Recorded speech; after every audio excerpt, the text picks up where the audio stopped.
Big soldier, nigga. Just give me a reason. Fuck peace, getting even. One beat with feet. Taking over, nigga. Let me make it clear. They want the cloud, we want the zone. That's the way it is. I'm about to start a fire. Whole team full of riders. They be dead on the ride, boy. Ain't gon' be no survivor. Big soldier, nigga. Come on. And don't care where it is. They want the cloud, we want the zone. That's the way it is. I'm repped out, tell them watch your mouth. You know we gon' bend your block. I'ma walk in time bomb. I go viral. You niggas like TikTok, yeah. This ain't what you want. Tell them throw in the tile. We make niggas hit the clock and with our toe fire, rain brimstone. They gon' think that you live a lie. We ain't got no picks. We want it all. We gon' make you pick a spot. We knocking on the door, so let us in. Or you know we gon' pick the locks. We in the field for real every day. While y'all just say watch, we making enemies our foot stores. Run know nothing about a op. It take one try when I rock out. I'm like David when I sling shots. I'm putting attachments on everything. Y'all want me connect the dot. This drum got 50 unreleased hits. You don't want to be the next to drop. I put them in a box and make that shit double wood. You don't want to be the next to flop. Yeah. Niggas feeling themselves. Get a shovel, tell them dig the pot. Can't fit you and your man's in it, just tell him get a bigger box. Cause I'll put you in one and knock you out one. Call him my nigga knock. I'll put your song on, cut it on mute, and then tell you that shit was hot. Big soldier, nigga. Just give me a reason. Fuck peace, getting even. One beat with feet. Taking over, nigga. Let me make it clear. They want the cloud, we want the zone. That's the way it is. I'm about to start a fire. Whole team full of riders. They be dead on the ride, boy. Ain't gon' be no survivors. Big soldier, nigga. Come on. And don't care where it is. They want the cloud, we want the zone. That's the way it is. Big soldier, nigga. I come in the name of the boss. So my niggas that is wartime. Already wait the coast. That point shoot big. Red Dead Redemption. Got them niggas scared to whisper. Is you with us or against us? Can't stop to the zone loud. I don't think you get the picture. It come from my head, I'm giving them lead. The preacher give him a scripture. Flow cold style vicious. Niggas sweeter than the missus. Got soldiers posted. I put them on your roof. Merry Christmas. Bring hither and slay him. Got the Glock, got the book of loot. Keep it stick like Dumbledore. Play dumb, I'ma let it loose. Call my gun harmony. Call my main bitch Betty Boop. He the truth, I'ma need the proof. Got stripes like Beetlejuice. Hit his ass like a Louisville. Hit him low, then I hit him high. Bring him home to the umpire. Give him bars like Wi-Fi. Turn the booth to a bonfire. Little bitch, I'm a live wire. I ride like a car tire. It's on mine when I ride by. Big soldier, nigga. Just give me a reason. Fuck peace, getting even. One beat with feet. Taking over, nigga. Let me make it clear. They want the cloud, we want the zone. That's the way it is. I'm about to start a fire. Whole team full of riders. They be dead on the ride, boy. Ain't gon' be no survivors. Big soldier, nigga. Come on. And don't care where it is. They want the cloud, we want the zone. That's the way it is. I heard they coming for blood, I'ma be coming for more. Give me the floor, they better come with a mop. I'ma be making it pour. Nigga, I'm raw, fly with the hammer like Thor. Found on my ops in the morgue, tell them I'm fourth. I'ma be bombing these lanes, understand how and war. I've been the lead, time to get back in the street, time to get back on my feet. Had time to read, check out we came from the east. Wait till my dogs are released, heard they was sleep. So we gon' wake them up, put them up in the sky, the Lord gon' take them up. I take on anybody, think he brave enough. I've been the same and I ain't never changing up. I'm in my zone, hit on my cellular phone, tell me whatever he on. I take that scouter, he on them perks and that powder. Homie ain't really that strong, I'm like the dawn. Better yet, Benny King, I keep a lion head on my pinky ring. I keep a shield, royalty, everything, G43, symphony, let it sing.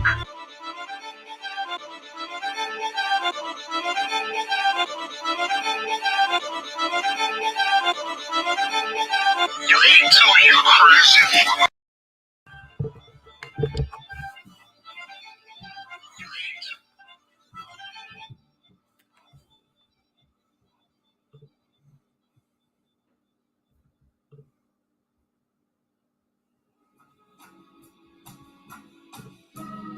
They killed, give me a second point to this one. They did the same thing to my people. So you said that they put millions of my house residents.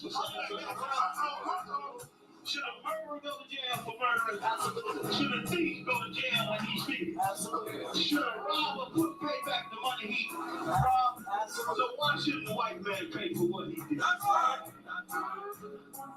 You see just how it feels.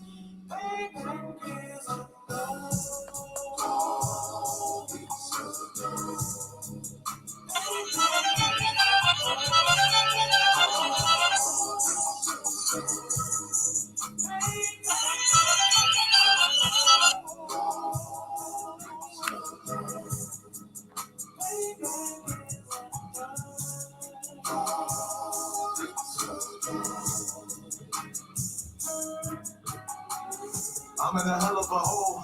Was never expected to grow. Just obstacles set in the road. That a result of me set on my soul. The story I'm telling is cold, but yet it's what everyone knows. The white man's the devil is known. America was never our home. Only a place of captivity saves the sanity, hate, disfigure me. They claim that I'm lazy, be killing me. Maybe this figure be draining my energy. 400 years and counting. The trail of my tears is countless. Main fact of them years is astounding, but I can't wait till this shit is surrounding. Ready to tangle my king in the ankle, be ready to rap. Cracking the sky. Nuclear missiles are making it official. I'm capturing every crack and surviving. Put them all in chains where they need to be. Slavery for me. And let the whole world see the rhythm in the cave and safer in the streets. Put the dog on a leash. Give it all for the beast. 144, we can put a show, we can all be a piece. As soon as the trumpets are sound, your kingdom we busting it down. The only way justice is found, the time for your judgment is now. You see just how it feels. Payback is a love. Payback is a love.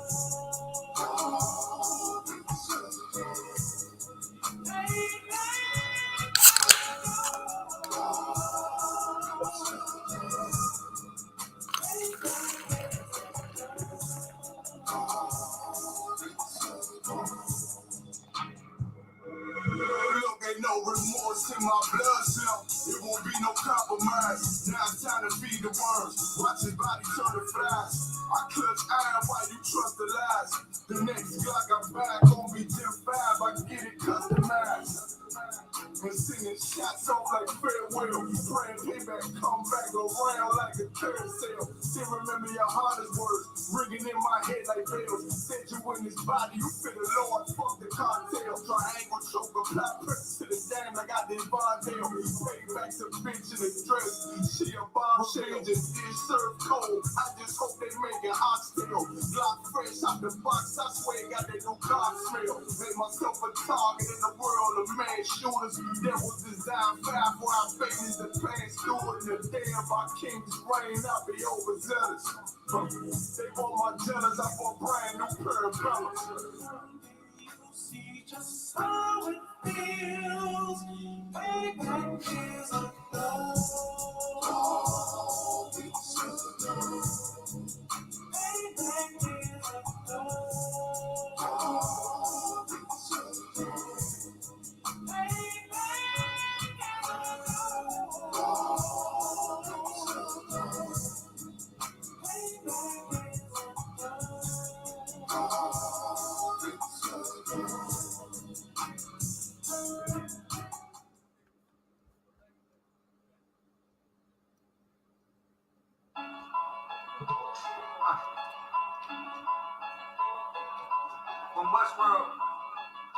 From Westworld.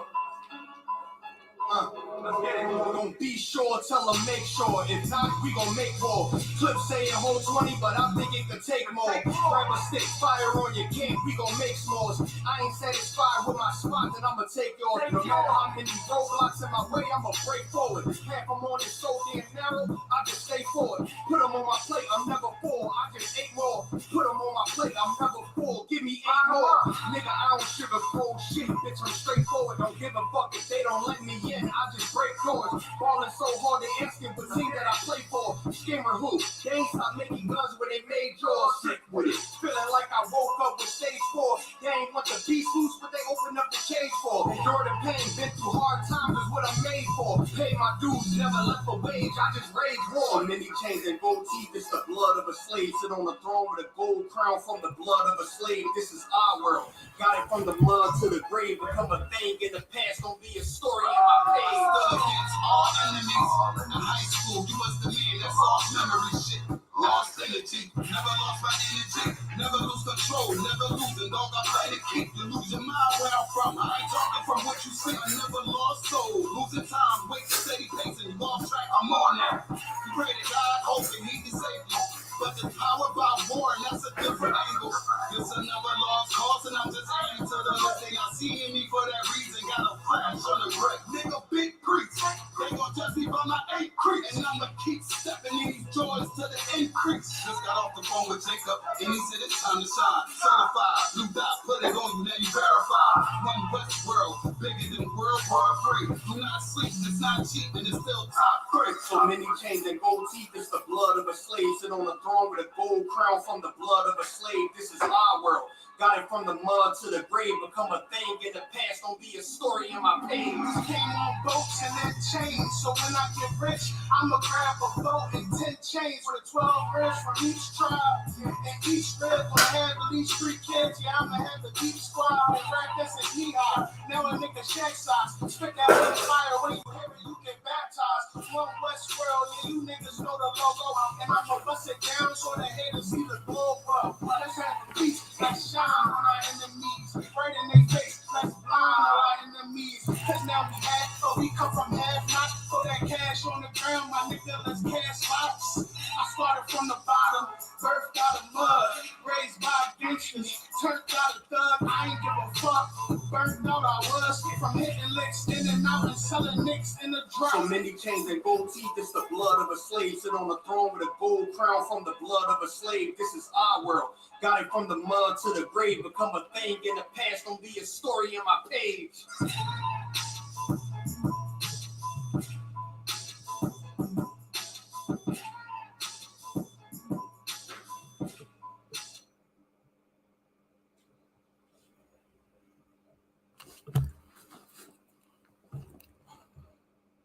Ooh-wee. Hey, Shmuel on the one. How about your mail shop record? Yeah, about you stuff. What's going on, How sir? about you, bro? Thumb. Can everybody hear me, squad? Oh, yeah, you sound loud and clear. Fine Christ, man. Let's get it going. Let's I like get that it. vest cap. What's Hell, good night. That Hey, vest hey, is the fire. water. The water. Yeah. Good. Cap I be popping up had to with- throw he be something popping on up real with hot shit fast, all the man. time. Yeah, he just be popping up with stuff that's fire all the time. Hey. Just pop up with it. I'm gonna tell y'all be seeing me with a whole lot of old stuff. Okay. I mean, these joints are so old, you know. I think the Most High, he gave me the ability to Come. revamp stuff. Right. Like I posted Right. that jacket. I posted a leather jacket. I don't know y'all seen it on my post on my Facebook. Come. And I was saying 25 years. It's 25 years old, that jacket. Good Because night. I got that jacket before my son was born. 2 years Wow. before my son. My son 23. And I was like, God damn, this jacket is 25 years old. Good So night. as I've been in the truth, I've been revamping it. Like, I think this is the last time, though. It's right now, and I think, it's fire now, because it's, Come. I think it's the last time I'm gonna do it, Come, But a come. lot of the stuff, I had a minute, because like when I came, y'all know how it is when you come into the truth. Come. You have so much zeal. Right. You're Yeah. like, oh man, this and that, oh man. So I'm Come. doing everything. That's right. Even before I came into the garment department, I started making stuff. Just making stuff. Come. So That's right. these vests are like now, and I'm like, damn, this vest is still too wild. Yeah, well, you might you might have to, put some of that back into the, rotation, back into production. Good. Because the Akim was looking at this stuff like I'm definitely making like different stuff the same way, but it's like everything has gotten, getting better over time. You get the more knowledge how to do things. Definitely, like they'd be better than this, Definitely better than this. So I'm definitely like making the stuff and definitely passing it down, selling it over, Come. Yeah. Damn right. But some of the stuff I just got to keep. We're gonna have it in the archives in the kingdom. That's right. Right. Damn right. Most High in Christ, man. Another one. We back again. Chain Breakers Podcast, episode number 17. 17 of the Chain Breakers Podcast, brought to you by the I.S.U.P.K, the Israelite School of Universal Practical Knowledge, man. U.P.K. Start out of 1 West 125th Street, Harlem, New York, under Commanding General YAHANNA. You understand? And this podcast, is brought to you by the I.S.U.P.K. And what we do on this show, the Chain Breakers Podcast, is all about breaking the chains. As we always say, we're not talking about, the physical shackles. We know all about the physical shackles that we was in slavery. We know about the physical shackles some of our brothers are still in today in the prison system. But in this show, we talk about the mental chains that are on our people's minds that absolutely need to be eradicated and destroyed. You know what I'm saying? And in order to do that, Commanding General YAHANNA has given us the opportunity, you know what I'm saying, to have another podcast, another show, as with many of our other shows, where we, you know, we seek out to accomplish that mission. And with me on the show, of course, got to give it up to Captain of 10,000 Yagarwat. You know what I'm saying? The Ottawa holding us down, gracing us with his presence on the show, been holding it down with me for some time. I appreciate you, sir, as always. That's Most right. You know what I'm saying? Got my brother, you know what I'm saying, been down with me for some time too. My brother, officer of 10,000. Look at me. I don't know where that came from, Kawal. It must be a Freudian. It's a Freudian slip. It must be a Freudian slip. Officer of 1,000, Kawal. You know what I'm saying? Vietnam's finest in the building as always. You know what I'm saying?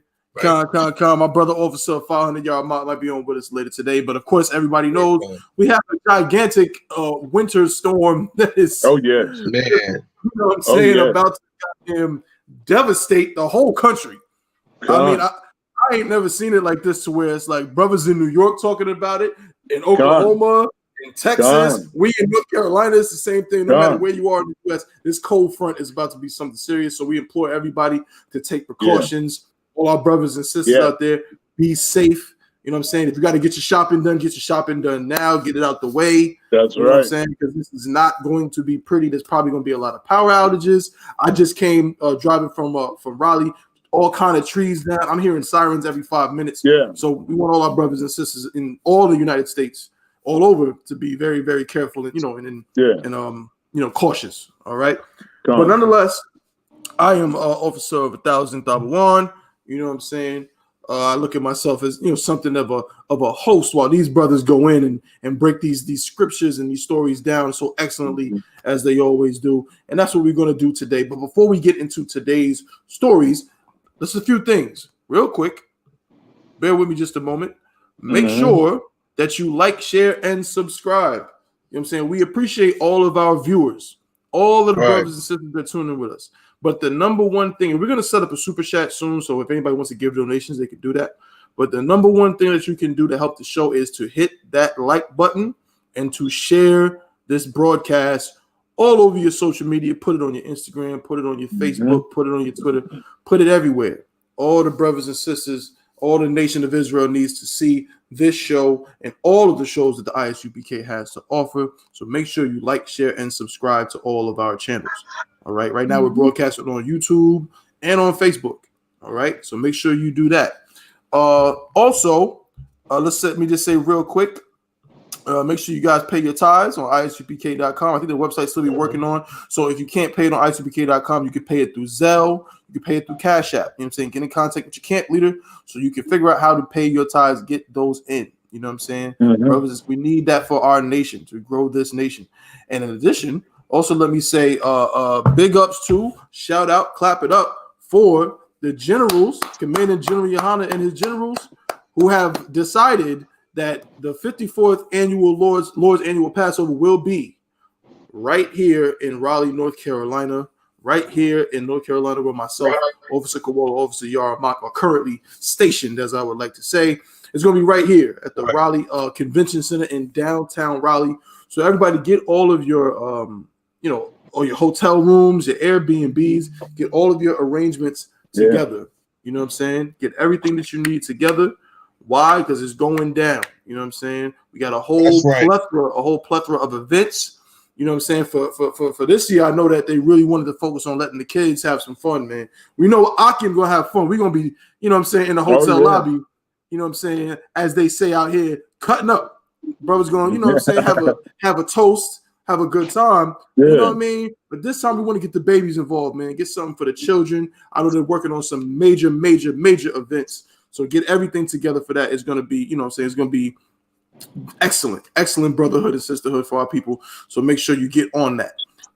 Is there anything else, any other announcements I want to start with? No, I think that's good. But before we get into today's story, I want to give the Ottawa and my brother an opportunity. If there's anything they wanted to bring up before we get rolling, now's the time. What you got, Cat? You got something, sir? Okay, you know, you started off when you talk about the weather and stuff, and man, you know, it's cold, and the average temperature in Oklahoma has been 7 degrees. You know? Good. And it's been like going on. I believe in one place it went under, like below zero and everything. But you know, you talking about 7 degrees. I mean, come on, seven is a touchdown and an extra point. That's right. seven is three baskets and a free throw. Free throw. You know, come on. You talking about the weather? 7? I mean, come on, that's all we get. You know what I'm saying? You know what I'm saying? But it's like, you know, I think the Most High did he like have every brother and a sister safe, the I.S.U.P.K safe down here in Oklahoma. You know, by this, well, what they calling it? Was it some type of blast? Right. Like winter. Yeah, they gave it another thing. The white man always had these little glamorous names to call something. You know, so there's something blast. You know, so yeah, you definitely gotta wrap up. And another thing is, you know, Blacks, Hispanics, and Native Indians. If you watching this show and you're not in the truth of the I.S.U.P.K and you in the world, you know, come on, stop the foolishness with the holidays. You know, you get scams everywhere. Right. Scams are allowed. And they let the scams allowed. You know, you got the scam. The biggest scam is the people on the TV saying give to the orphans and give to the dogs and cats. You know, you got the I.S.U.P.K. .org. I don't know what the hell that means, what it's for, but they have a commercial where they always show the shivering dogs and cats, and they say give to, and they got to play the sad music, Silent Night, Holy Night, and you know, it's come on, they robbing people. Right. They robbing people. People are just really you know, especially a lot of old people. You know, they go and give to help those little dogs, help the little cats. Right. You know, come on, man. The Most High take care of those stray dogs and cats. You know what I'm saying? You know what I'm saying? And damn Chinese men eat them. You know, which is so terrible. Right. You know, which is so terrible. You know what I'm saying? But the oppressor uses that as a scam just to get money. I mean, you giving all this money to this whatever, this I.S.U.P.K.org, and come on, man. You giving the money to that money is not helping a little shivering dog in the cold. Right. That's right. I mean, come on, you gotta be stupid, you know, to even give money to that. You know what I'm saying? But they prey on people that are weak and not thinking. You know what I'm saying? And have a good heart and everything, and they feel good in a little Christian heart. But don't be scammed. You know what I'm saying? This is everything. They scam. I mean, the scam for Blacks, Hispanics, and Native Indians is the holiday itself. You know what I'm saying? And then they play this little music and stuff, and they just scamming everybody. The holiday season is just a terrible season for Blacks, Hispanics, and Native Indians. You know, that's all I want to bring out. Just start the show. Go ahead, Kawhi. What you got, brother? Oh, now ready to get started. You know what I'm saying? Like, thank the Most High Christ for allowing us to have this, opportunity to do this podcast. That's right. Freedom to speak. You know what I'm saying? We able-bodied. Let's get it. Damn right. Most High Christ. Let me bring my brother on real quick. I think he might be ready. Let's see. Hey, Shalom, you're Amagi. How about you, Mel Sharp? Can you hear me good, bro? Yeah, Kai, Shalom. Y'all about you? I can hear you. Hey, how about you, Sharp? Okay, bro. So we're gonna have you on. I know you can't use no visuals right now. That's no sweat. But we're gonna have you on, you know what I'm saying, just with the audio. We can hear you just fine. But we were just going over, you know what I'm saying, giving brothers opportunity to, bring out something that they had something before we get into today's stories. Was there something you wanted to bring out, Yarma? Nah, I'm good to go. Hosanna Christ. Let's get rolling. All right. So we got a whole plethora of stories for today, a whole bunch of things we're gonna talk about. You know what I'm saying? This first thing I want to talk about real quick. I don't know if y'all got a chance to see it, man. I saw this. This was interesting, right? We get this up on the screen if I could. Bear with me just a moment while I share my screen so everybody can read along and see this devil's face, right? Y'all seeing this right here? Come on. It says profoundly corrupt ex-Philly detective set to spend the rest of his life in prison after decades of framing people sexually assaulting witnesses. This is a story out of Philadelphia. You know what I'm saying? Now, headquarters of I.S.U.P.K, of course, is New York City, but we have a, you know what I'm saying, in a way, headquarters in terms of, the school. Philly is a mainstay of the I.S.U.P.K. It's a very important school.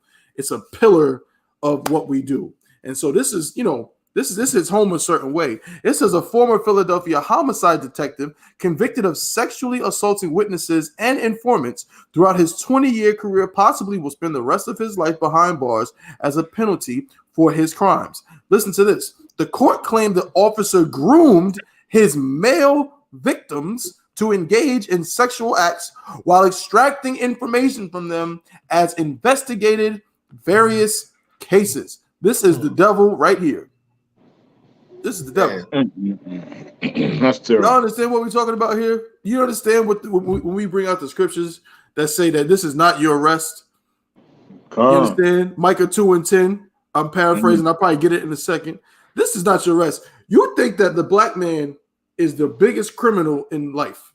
The most vicious and disgusting criminal you've ever seen. You are afraid. You walk down the block. You're scared of a black man.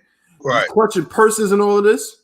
Meanwhile, black men are being wrongfully convicted and wrongfully accused because devils like this want to get orgasms from their from men that they're investigating or men who are witnesses. You understand? Let me read on a little bit more. It says on December 15th, a Philadelphia judge sentenced Philip Nordell, 56, to 24 and a half to 49 years in prison after he was found guilty of rape, sexual assault, stalking, official oppression. That is a charge? Man, official oppression. Official. I didn't know that was a thing, Kowal.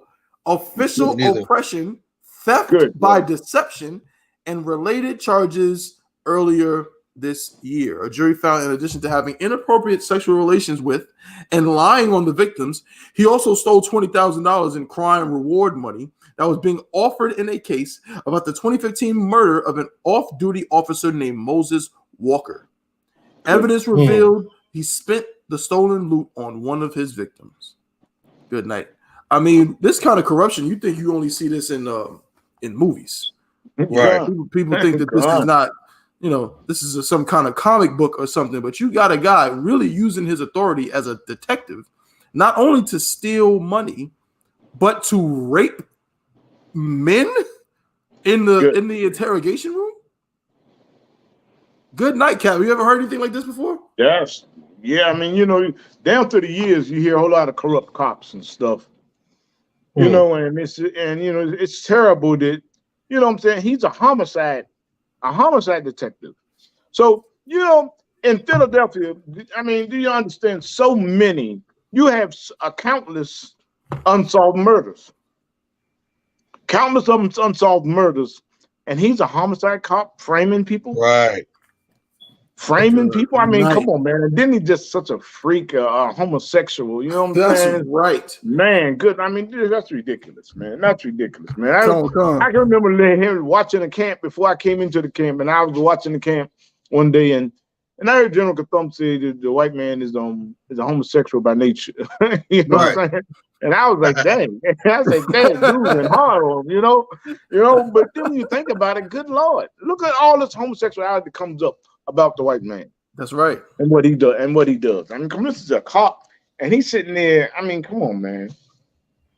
He's sitting there. I mean, it's ridiculous. It's ridiculous. If I could, so let me get that scripture for you. You know the one we use.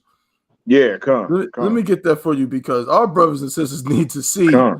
You know what I mean? You think they're gonna protect and serve you.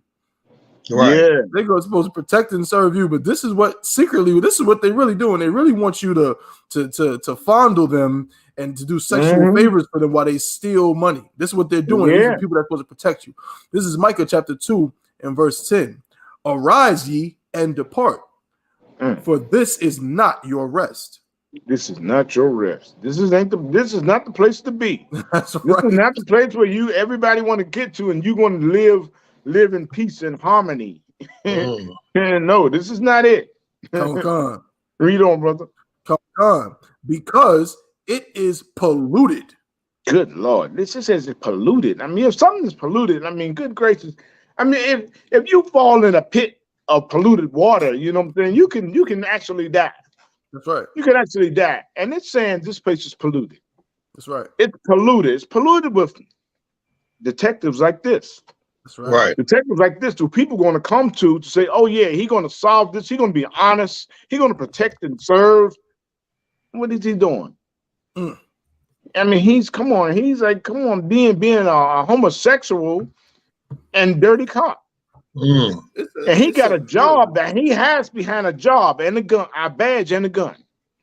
He has behind a badge and a gun and he's going to uphold all the righteousness of Philadelphia. Right. And then look what he's doing.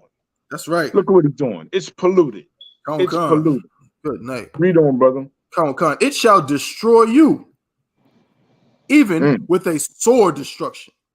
Destroy you even with a sword destruction, because you're going to believe so much in the righteousness of America. That's you right. know, this sovereign union. You know, you want to believe so much, and yes, this democracy can work. Yes, you know, it works for our fathers and everything, and it's going to work. You are destroyed with a sword destruction. So I mean, it's and then it's going to break your heart when it hit home. See, when you're Black, Hispanic, and Native Indian, you love an American, you say, oh, it's righteousness, it's right, everything is right about it, and you put your heart and soul in it, you know, then it's going to break your heart when they hit home, and you'll be saying, damn, I can't believe they did that. That's right. Right. You know what I'm saying? It's going to hurt you. It's going to break your heart. This is that sword destruction, you know? And then the sword destruction is when you can't even see it. That's right. When you can't even see it, and then you want to what? You want to comb and brush the hair of the person that killed the innocent Black man. You know what I'm saying? Like in Bolton Jean case. You know, man, it's a sword destruction. A sword destruction. It means like that's a destruction that you're going to still love this place no matter what. You're going to still love this place. It's going to keep killing your people, and you're going to still love this place. You're going to still want to be American. You're going to still celebrate Christmas and all the holidays and New Year's Day and all this type of stuff. When the Lord telling you to depart from it. That's right. Man. Go ahead, brother. You. Come on. Hey, cool. You see something like this, you know, and again, for me, and I know a lot of brothers and sisters, is this, you know, it's unimaginable. Right. It's unimaginable the kind of things, like these kind of things really are happening. Like, you know, like that really there's somebody in the police department. When you pick up and call 911 because you're in danger, you know what I'm saying? And the dispatcher says we're going to send a car over, and you don't know if the person that's sending over is the detective, what's his name? Nordoff. What was it? Yeah, Nordo. Philip Nordo. Yeah, we're sending Detective Nordo over there to investigate. Meanwhile, this guy is trying to coerce a men to give him fellatio in the in the interrogation room. That's crazy. Come on. So what do we do there? They said 40. He got sentenced to 24 to 49 years. First of all those charges. What the hell kind of number? He should be in life, natural life. He should have got 50 to 100 years. That's you're a civil. I forgot the term they use. You're supposed to have like the highest moral compass as a cop. You're over the lives of other people, especially when they have to abide by you. You violate that. Just sexual assault. I mean, look at R. Kelly. They could throw him under the jail. That's right. You got mentioned this white disgusting cop here. You had to search through the damn internet to find this article. Why is it going across the headline? Why is this picture not right next to Bill Cosby or R. Kelly? It's ridiculous, man. And he's a damn cop. These other guys just entertainers. That's right. The entertainer didn't raise his right hand and swear oath to the flag. Exactly. And it's ridiculous too. It's like that. That's why it's important that we do not do crime. Why? Because you're going to fall into the hands of a devil this. You go to your own. That's why I love the I.S.U.P.K. and the Commander YAHANNA, man. I thank the Most High Christ for it because we handle our own matters here. Civil matters. I don't give a damn what marital matters. We handle them here. We don't fall into the hands of devils who molest you and ask for top paws, who take crime money, stealing money out the damn evidence room. And that's just what he got caught doing. Don't forget, he's been caught for over like 20-something. He was doing way more stuff than that. That's right. It's just what he got caught doing. And he looks like look at his face. This type of guy who has 2 terabytes full of kitty porn in his house. I guarantee it. 2 terabytes full of it. That's right. He fits the MO of your typical disgusting pedophile white society caucus devil. Right. That's right. That's funny you say that. Yeah, you can't trust them. And they need to be racially profiled. And all these cops, they just start doing a shakedown. All these cops, let's draw the line. If you're a cop and you're not exposing bad cops, you're just as worse than this guy. Because where's his partners at that's coming out? Right. Because you're not going to tell me nobody saw nothing. Yeah, don't tell me nobody saw nothing of all these charges we just got through seeing, and that's a small fraction of what they're going to tell us. Where was the partner at or coworker saying, "Yo, this guy's an idiot. This guy's disgusting." That's right. You know, like where are the good? That's why we say what? There ain't no good cops. Where the hell are the good cops? That's They're right. not turning the bad cops. That's right. So you know, this guy, he's and you know, it's just so sad that every person who got arrested with his name on their docket or their sheet should be let free. That's right. Every criminal who ever came in contact with this bastard, just let him free. Yeah. Wipe the record clean because you can't trust him. That's right. You know, he should be getting a death penalty. He should get a death penalty, or he should get life in prison. 24 to 49 years is BS because he's going to do a fraction of that time and get sent to some crazy house and still have sex with his wife and little kids. Right. He needs to get life in prison without the possibility of parole or the death penalty because he's a bastard. I'll yield with that. That's right. That's right. Damn right. Hey, YAHANNA, I don't know if you want to go in on this.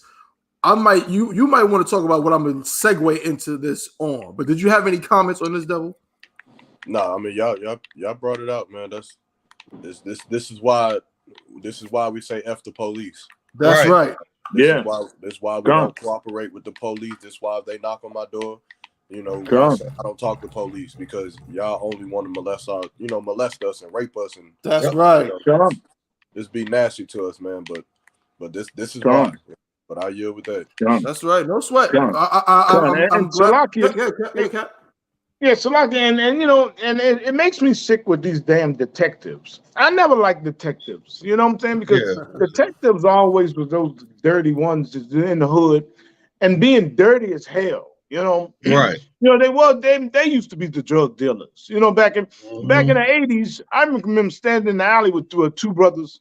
You know what I'm saying? And these two brothers hustled drugs. You know what I'm saying? And I didn't hustle drugs. I was hanging out with them because we was friends from grade school. So you know, you grow up with brothers.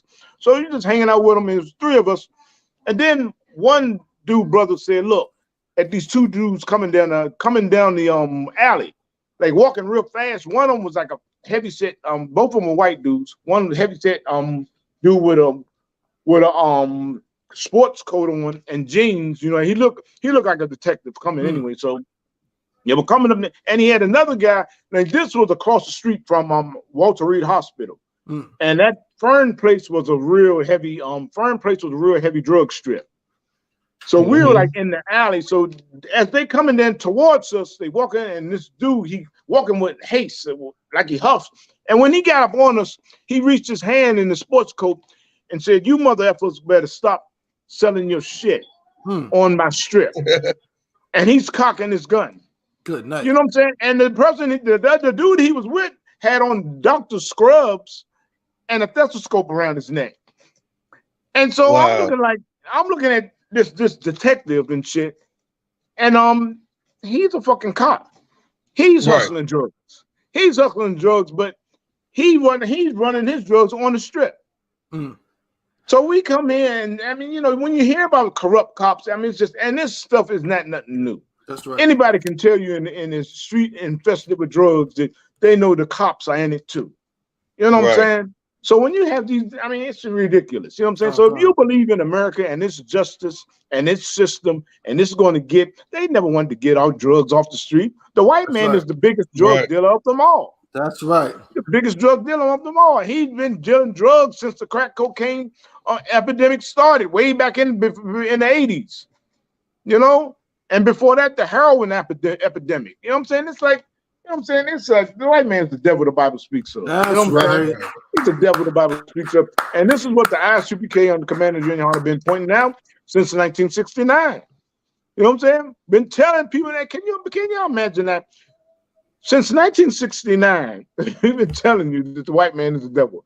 That was before all the heroin epidemic, the crack cocaine epidemic. You know what I'm saying? Suppose we would have listened back then as a nation. You know what I'm saying? Man, that's right. And then you get devils like this. Then you get devils like this, man. This is ridiculous. And this day and time, what's going on, man? Black man, Hispanic man, man, you better get into the truth. And that's right. Go ahead, brother. I yield. Damn right. Damn right. That's heavy. If to really put it in perspective, you know what I'm saying? Since 1969, like you said, long before crack cocaine had really swept through you know what I'm saying, have really had it sweep. Shoot, 1969, if I'm not mistaken, that's really like kind of just the very tip of the iceberg beginning of the Vietnam War. I think Vietnam started in, was this 71, if I'm not mistaken, somewhere around there. Right. That sounds about right. Vietnam started in the early 70s. So we was, you know, and we know that Vietnam was really a major catalyst for the heroin epidemic. Yeah. You know what I'm saying? Yeah. Brothers coming back from Vietnam, getting strung out, you know what I mean? And we've been in operation since before then. You know what I'm saying? Officially in operation. But we know that them brothers, you know what I'm saying, was doing the groundwork even before 1969. You know what I'm saying? Brothers like Abba Bivens, you know what I'm saying, Masha and Arya, we're doing the groundwork before the school officially started. But yeah, that's some heavy perspective right there, Cap. But I want to segue into another story, because not only do our people trust cops, and come to find out that the cops just want to get their rocks off at all costs. You have to be a vile, disgusting piece of garbage to use your job as an excuse to, or as a way to manifest your gay, you know, fantasies at the you know what I'm saying, at the expense of people's lives, man. You're a disgusting piece of garbage. But now I told y'all, Mark, I was saving this for you, bro. I knew you wanted to go in on this. Now I know you got a bone to pick, pause, with the Jehovah's Witness. But I saw this one. I saw this, and I said, man, this is also very crazy. There's another group of Christians, you know, that we don't talk about a lot. But nonetheless, this is just to show how nasty Christians are in general. And I'm not going to read too much into this story, but there's 2 points that I want to make, and y'all, Mike, I want you to, you know what I'm saying, to expound. But let's start it off with the topic first, and then I'm going to show you, because Kowal said something heavy about that cop. He said he looks like he has 2 terabytes of child pornography on his hard drive. 2 terabytes of child pornography on his computer. Well, here's a story from AP News from Associated Press. It says, sex abuse video victimizes child long after abuser is gone. Now, this is for anybody watching.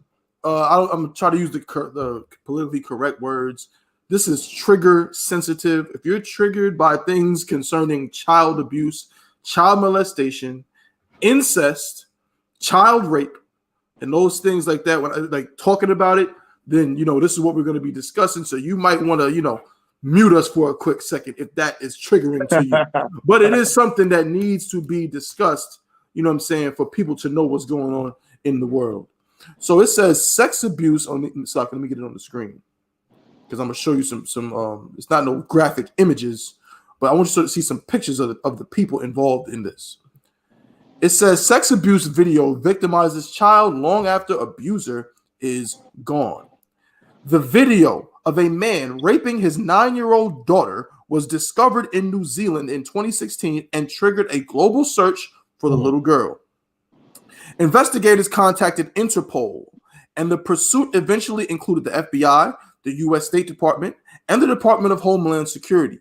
Months later, investigators raided the Bisbee, Arizona home of Paul Adams, arrested him, and rescued the girl in the video along with her 5 siblings. While Adams can no longer physically hurt his daughter, he died by suicide in custody, a goddamn coward. The videos live on, downloaded and uploaded by child pornographers across the United States and across the globe, growing ever more popular, even as police, prosecutors, and internet companies chase behind in a futile effort to remove the images. The number of times the Adams video has been seen soared from fewer than 100 in 2017 to 4,500 in 2021. According to data provided to the Associated Press, with the permission of the girl and her adopted mother, Nancy Salmonen, the tally was produced by the National Center for Missing and Exploited Children, a nonprofit that tracks child pornography on the internet and works with law enforcement agencies throughout the world. This is a quote. "That's the horrendous part about it," Salmonen said. "You can't just say that that's in the past and shut the door and move on. She will never be able to turn her back on what's happened. The ongoing victimization of the child could have been avoided." Now, this is the part that I really want to hone in on. Okay. This, of course, is a street sign. This goes to where Paul Adams and his family lived on the outskirts of Bisbee, Arizona. This is why I don't trust people who live in the middle of nowhere. But 6 years, 6 years before the video surfaced in Auckland, Adams, a member of the Church of Jesus Christ of Latter-day Saints, well, widely known as the Mormon Church, confessed to his bishop that he abused his daughter, identified by the AP as MJ. But a prominent church lawyer told the bishop to keep the abuse secret. And as a result, MJ was brutalized for 7 more years. Today, she continues to be victimized almost daily in a different way, as the video and others Adams took circulate on the internet. Details of the Mormon officials' cover-up of the Adams rape were reported in an AP investigation in August. Yarramak. We went to camp in Charlotte, North Carolina this past Saturday. Was it? Yeah, it was this past Saturday. And as usual, nowadays they got these Jehovah's Witnesses planted all over the country. And as you do in normal fashion, being the priest that you are, you went in on them and you brought out a story similar to this about how in the Jehovah's Witness faith, they are not allowed to believe a person unless there is what, 2 witnesses? And you talked about how that leads to so many people being brutalized. Well, here we have another sect of Christianity, another church, where a little girl, and I don't think this is not a black girl, this is a little Caucasian girl, right? But of course, we're going to talk about injustice wherever, because as the scriptures say, when the righteous, when the wicked are in authority, the people mourn, but when the righteous rule, the people rejoice. We're going to tell the truth, man. We're not for brutalization of anybody. And this little girl was brutalized for 7 more years because a lawyer told the church to keep it on the hush hush after the father confessed to a man above him, a bishop, of what he had done. Yarramak, I give the floor to you. God, it's it's a disgusting story. But at this point, like you said, I've been studying it for almost going on a month and a half now. And you would think that, like, after at some point, you would think that, oh, this camp coming up, oh, Jehovah's Witness out there, Yarramak gonna have to start recycling information. It ain't no way in hell he about to have, new information on the Jehovah's Witness and these religious factions. But it surprises me every time that every week when I go out to study more information, I find more of the same stories and more digging up of more just things that they're doing to people as a whole and using their religious beliefs to get away with it. And it's disgusting. And you're absolutely right. They believe that if you bring out a crime, like let's say a 12-year-old girl comes to the bishop or the elders or whatever the high priest that they want to call inside a religious faction is, and they say so and so molested me. Right. If they don't have another person to say, yeah, I was sitting in the love seat while Bishop Jenkins was molesting 12-year-old Sandra. If they don't have that, then they're going to say that the girl is either delusional, right, or she's psychotic, or she's rebellious against the religious faith, and she needs to be disciplined. That's right. Or basically put in time out so that her lies can't be spread because that's the devil. That's right. And this is what they do. But here's the problem, and you would think it's common sense. Who the hell molests somebody in front of anybody that's going to tell them? That's right. Who's going to do that? You understand? And if nobody's going to be there to help speak against the child molestation, then how would molesters ever get put in jail? Right. How would they ever have judgment on them? And they not. And now what's happening? See, now this has been happening since the 60s, since the 70s. But now what's happening is that 30 years have passed, 40 years, 50 years have passed. And now all of those 10-year-old girls and those 10-year-old boys, they're 50-something-year-old men now. Right. They're 50-something-year-old women now. They went to college now, and they have an education now. They have positions. They're lawyers they damn self now. And publishers and things like that. And now they're starting to come out and speak about the crimes that has been committed against them inside of these Christian churches. That's right. And now this is why, like I brought out a lot of times, this still amazes me. Every single day that the Jehovah's Witness does not bring out the databases that contains the records of admitted child molesters and child pedophiles, the court in California is charging the whole Jehovah's Witness organization as a whole, from the Bronx headquarters, $4,000 every single day. And they to this day have yet to bring out any of those databases because they're hiding all the child molestation. Good night. You understand? And of course, the Jehovah's Witnesses, once you bring it out, they're going to say, well, that wasn't my group, or that wasn't my Kingdom Hall, things like that. But it's disgusting nonetheless. And like the scriptures say, they judge those who are without, but they never consider the judge within. That's right. They don't ever think to look inside of what their religion teaches or what their religion allows to happen, man, which is why this is happening everywhere. And it's going to happen more and more often. You understand? Because it's so easy to get away with something like that inside of these religious organizations, and we see it every day. That's right. You understand? We see it every day with the four men who just got arrested in October 22nd of this year for molesting over 19 children across Pennsylvania. 19 different. They said that there was some devious acts that they didn't want to describe during the article. Like, that's how bad that this is, man. And if our people can't see that staying inside these religions is detrimental to our children, man, then that's why you need Christ to come back. That's right. That's why you need Christ to come back and just put an end to it all. Because we so stuck stiff-necked that we can't even see that these religions are hurting our babies, man. That's right. You understand? It's disgusting. So that's why, until Christ come back, if those Jehovah's Witnesses or whoever this group is too, you said Latter-day Saints? Yeah, this is the Mormons. The Mormons. Oh, yeah, I know about the Mormons out there in Utah too. They say that you can't drink alcohol, but you can damn sure molest children. Right. Well, if them Mormons decide to come out there to our camp, I'm going to blaze on them. That's I'm right. not going to stop until Christ comes back, because those children need somebody to defend them. That's You right. understand? And for all of those children, if you've been molested, I don't care if you white, black, Hispanic, whatever, if you've been molested by the Latter-day Saints or the Jewish, not the Jewish, the Jehovah's Witness, then you better start supporting the I.S.U.P.K. so we can get That's right. That's it. them off these streets. You understand? Because they're going to continue to molest more and more babies. You understand? But with that, I yield. Damn right.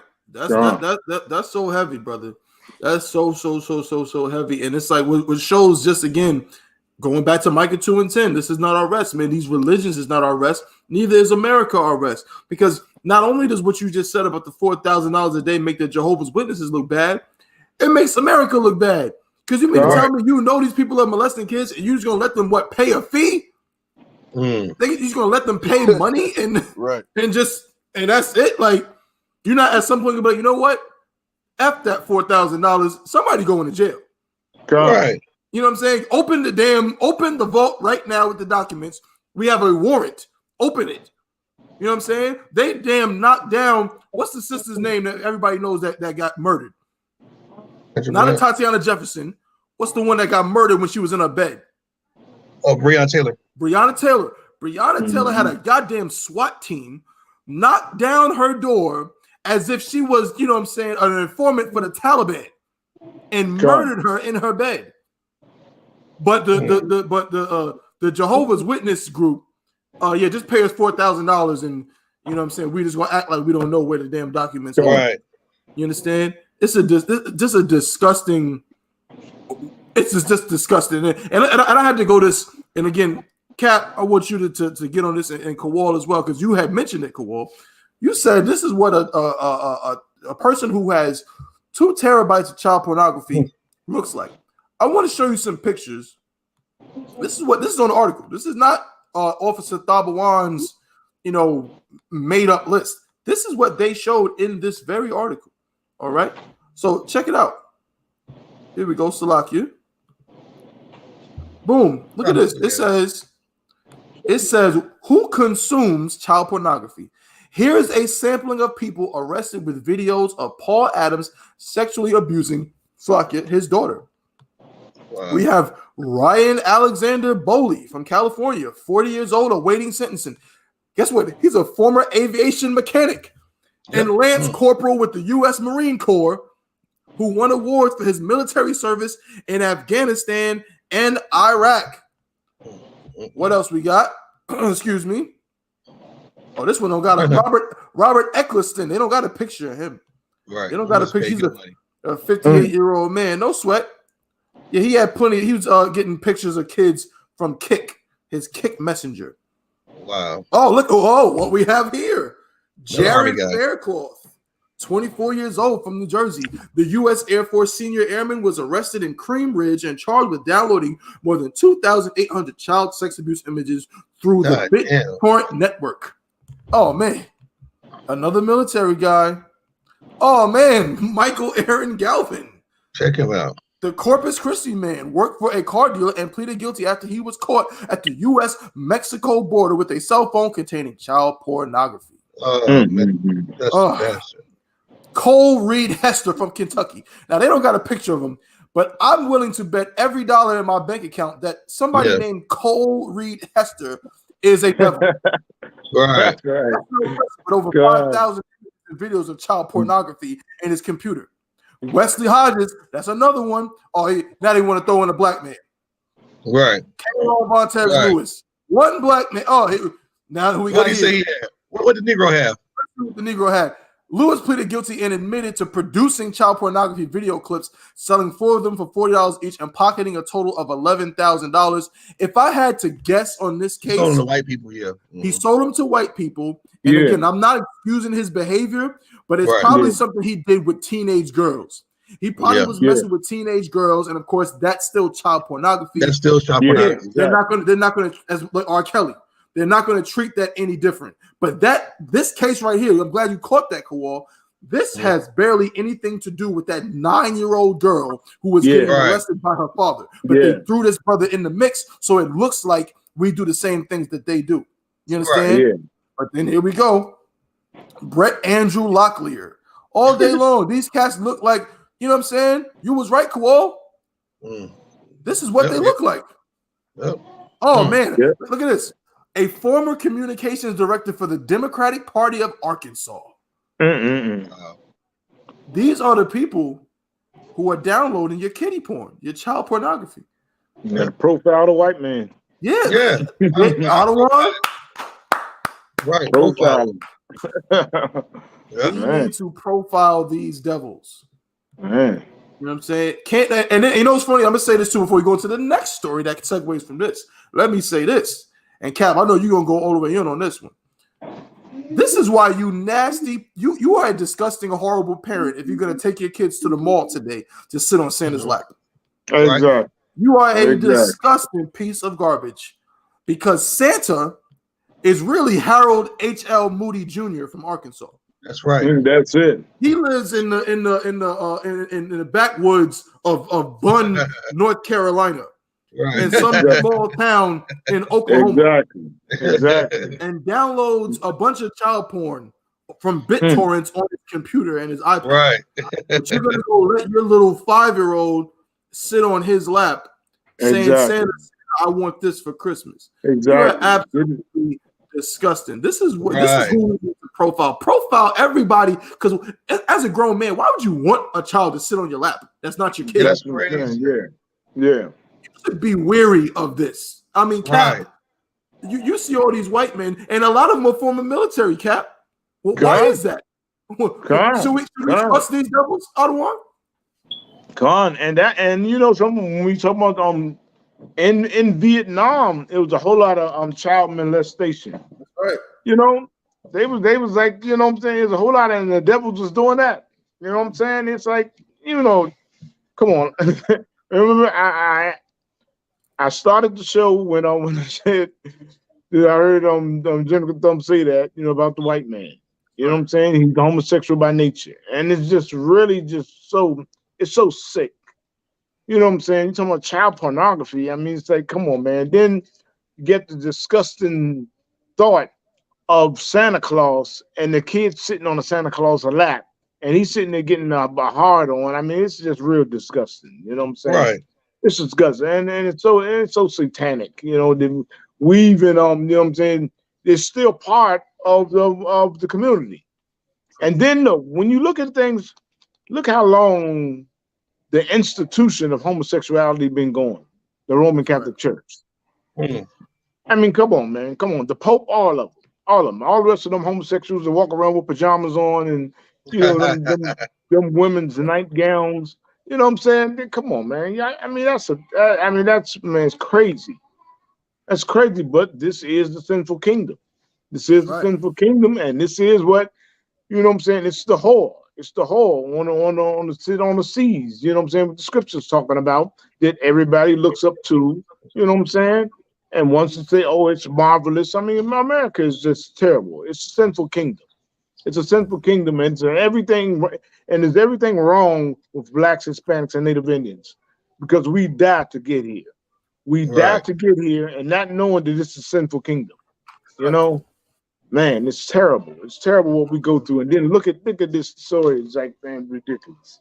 It's ridiculous, man. Man, go ahead. I yield, brother. I'm right. Ooh, Kawal. I mean, you said it. You hit the nail on the head before. Like I said, this was a segue to the next story. You said this is what a child pornography downloading person looks like, and this is what people know. Yeah. Associated Press said it themselves. Go ahead, Kawal. No, I must say it was interesting when you pulled out. You showed those numbers. It said originally it was like 1,200 downloads, but it went up to like 4,700 or 4,500 by the time 2020 or 19 rolled around. Whatever. Who do you think was downloading that? The same people who had access to it. Yeah. Those those CIA agents. They're watching that stuff, man. Yeah. Like, you know how cringeworthy that it has to be and uncomfortable. Like, that's crazy. Your police, your detectives, your police officers, they're rewatching him and watching him from different damn IP addresses and all this nonsense on a dark web. That Negro got caught. He knew perverse. He's just trying to sell it to him.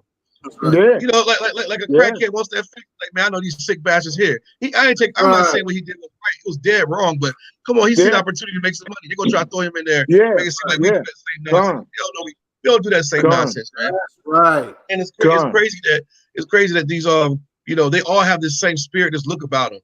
And, you know, like I said, they are naturally gay. They're naturally gay. All through history, you can see their pictures and their relics, everything about homosexuality. They don't have a law. So they can just do that. Animals, they do whatever. But when you talk about child pornography, is really big in the military, the armed forces. I had to sit in on a trial. What's it called? Man, I've been in the Army for a minute. Not court martial. Yeah, I think it was a court martial.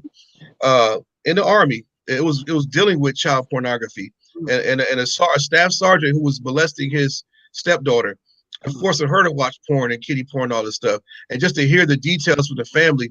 And the girl was, at the time he was doing this, she was like 8 or 9 years old. She's now 16, and to see her come out and talk about it, and just the damage it caused that family, man. And although they were devils, it's still disgusting. It doesn't take away from the act of just pure, unadulterated, you know, like abomination, man. And to hear what he had her do and how he was getting off, I mean, it's very graphic, and it's something hard for a person with a tender heart to listen to. That's right. Let alone watch an act of a grown man taking advantage of a baby or a child. Like, it's something that you can't even put into words. They just deserve to die.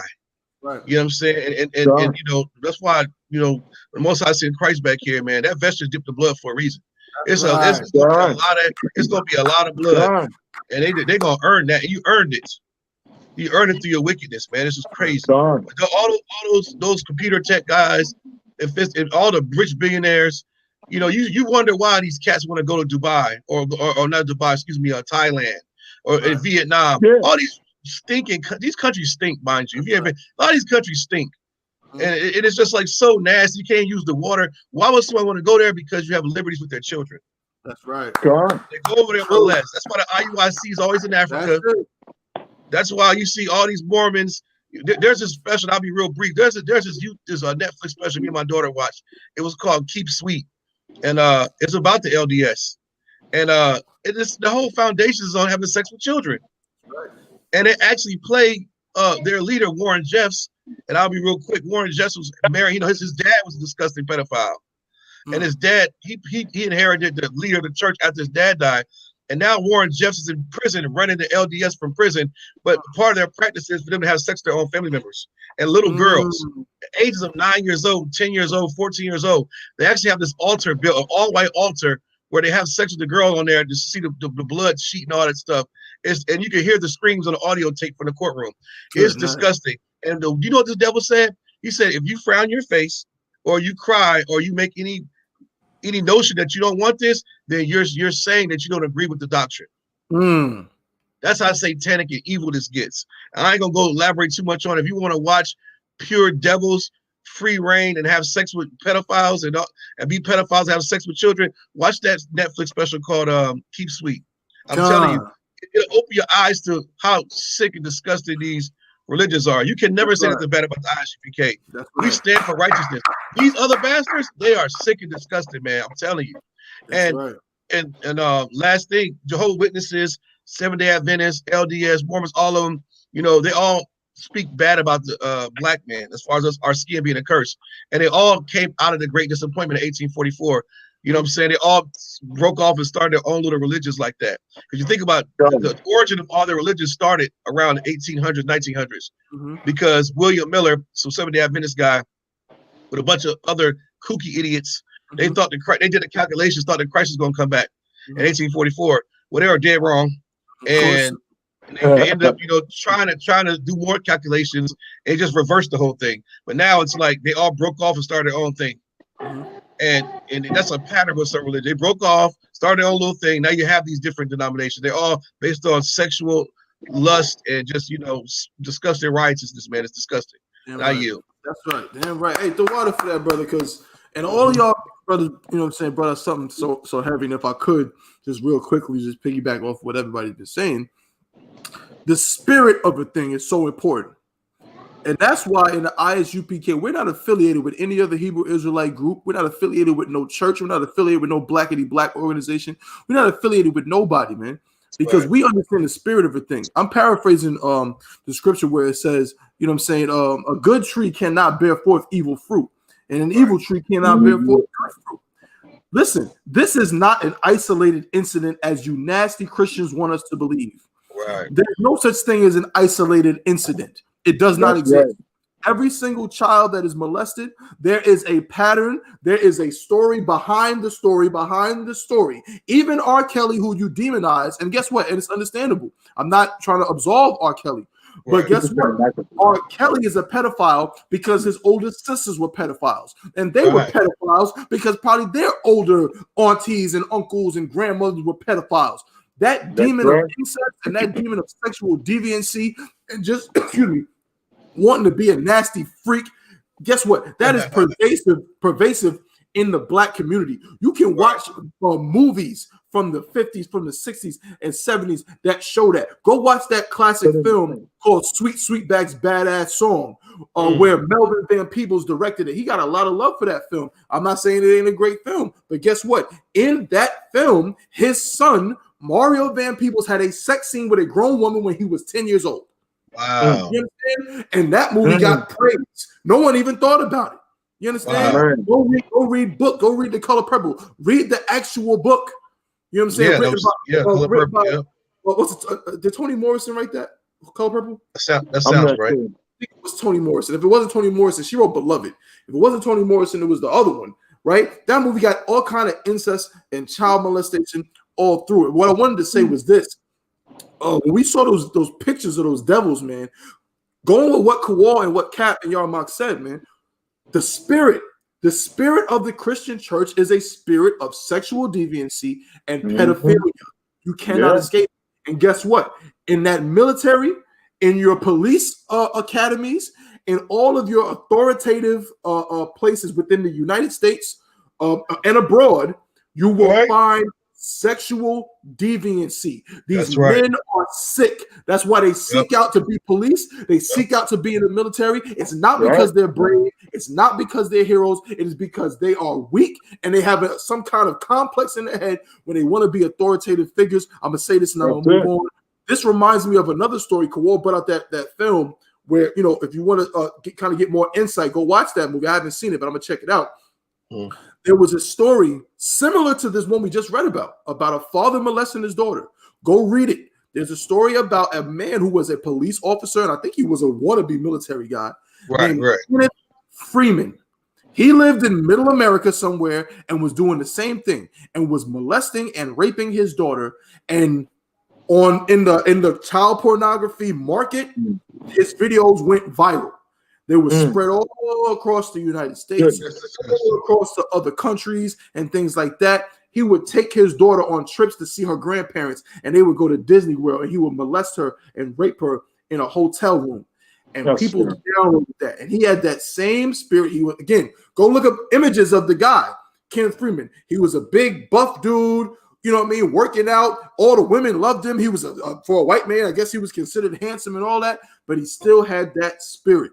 So if you are not I.S.U.P.K, I'm telling you, man, you listen, you can fall victim to it. These demons are out here, as Kowal and Cap said, these are very, very real. The only safe haven for blacks, Latinos, and Native Indians is in the I.S.U.P.K. YAHANNA. You understand? Because listen, don't think that your children cannot be victim to it, man.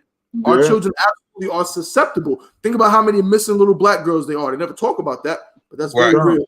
Our children are missing. You know what I'm saying? And we got to fight against this, man. Like you said, y'all said, whether you black, white, we for our people in the I.S.U.P.K, but we are not. We are not for any kind of evil. We abhor evil. We hate it. Exactly. What these people are doing, even to their own children, is evil and disgusting, man. And somebody has to do it. Salakia. Let's move on, and then to something similar to this. It's not about the whole sexual deviancy thing, but it's just to show how weak we've become. We've become weak in this place. And I saw this story. I think I had submitted it last week for Black Watch, but I still thought it was just something we should talk about. So check this out. Here we go. This is not, it's not funny, but it's like, damn. Let me put this up on the screen for the brothers and sisters, Salakia. And again, shout out to everybody that's tuning in with us. You know what I'm saying? We going in over here on the Chain Breakers podcast. You know what I'm saying? Really trying to get the information out. We appreciate everybody that's tuning in with us, that's been liking the broadcast and sharing it. So here's the story. It says, we're going to bring flavor to what we do. Demands for more Black Santas inspire North Carolina man to launch Santa just like me. It says, I'm looking for the beard, but I'm also foremost looking for the spirit, said Stafford Braxton. See the word, spirit. Said Stafford Braxton, founder of Santas Just Like Me, an organization that recruits and hires Black Santas for holiday events and photo ops. I don't trust this nigga, Salakia. Right. Let me just say that real quick. This nigga's name is Stafford Braxton. I don't trust him. Stafford, Braxton. He got two last names. What's my man's name from the Jamie Foxx show? Yeah, Braxton. Yeah. Like, come on, Stafford Braxton. It says Braxton 61 of Huntersville, North Carolina. Do you know what that is, Kowal? You ever heard of that? Huntersville, North Carolina? What? Yeah, I know Huntersville is that. It's country. Is it a country place? Yes, it's country. Yeah, Huntersville is very country. Yeah, I don't trust them. Just north of Charlotte, launched his Santa Just Like Me business in 2013, and it's currently in its 10th season. He says demand is high from people wishing to see Black men sporting authentic white beards. Some are long and wavy, while others are short and crisp. And here's a disgusting photograph. Hold on, where's it at? Oh man, did they take it off? I seen it. It was all them Black Santas hugging It's Jesus. an image you can't really. So it's in the video, but yeah, there they go. Right there. Yeah, there they go, hugging and cheesing. Stafford Braxton with the Santas, man. Let me read a little bit more. And Cap, please. What the hell is going on? What's going on? This is one particular inflatable that Braxton has brought on an excited reaction. He recounts from a Black woman. Happy to see a Black Santa Claus at a North Carolina mall. I have this big 8-foot inflatable Santa on the set, he said. And she was like, we're going to have a Black Santa here in Gastonia? That's where my brother Shabayala's at. Right. I said, yes, ma'am. She was happy, man.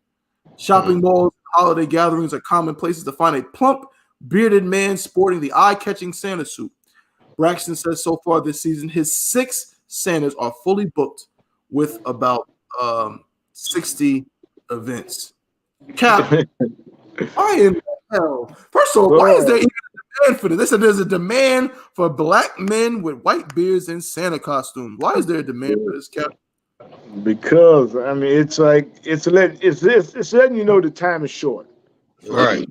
It's letting you know this time is short. That I mean, so many things are coming out to destroy the black man, to destroy us as a people. You know, destroy us as a people, and let us know that. I mean, I wouldn't say let us know, but trying to make us just forget our heritage and who we are. We shouldn't serve the Most High. We should just keep on believing in Santa Claus and doing all the customs of the oppressor. Just keep us down, Like the rush is on because like their time is short. So the rush is on. Satan is pulling all the stops out. Satan is putting all the stops out to keep us blind and keep us doing wicked things like celebrating Christmas. Christmas is one of them. I mean, if not the wickedest holiday, it's one of the wicked. I mean, I would say it is the wickedest holiday because it's like they're lying saying it's Christ's birthday. Right. And your house like Christ is not born in the dead of winter. I mean, come on, man. Come on. It's like it's retarded to even say that. You know, it's crazy. You know what I'm saying? But all these are just tricks and distractions to us, you know. Really just keep your eyes on the holidays and celebrate like the white people are celebrating. That's what the white man is really saying. Celebrate like us, like we should celebrate, you know. Have a black Santa. Get a black Santa. When they really don't know that what the real St. Nicholas was actually an actual bishop in Russia, you know, and the whole myth of Santa Claus started with the brother that was taking care of orphans. You know, people don't even know that.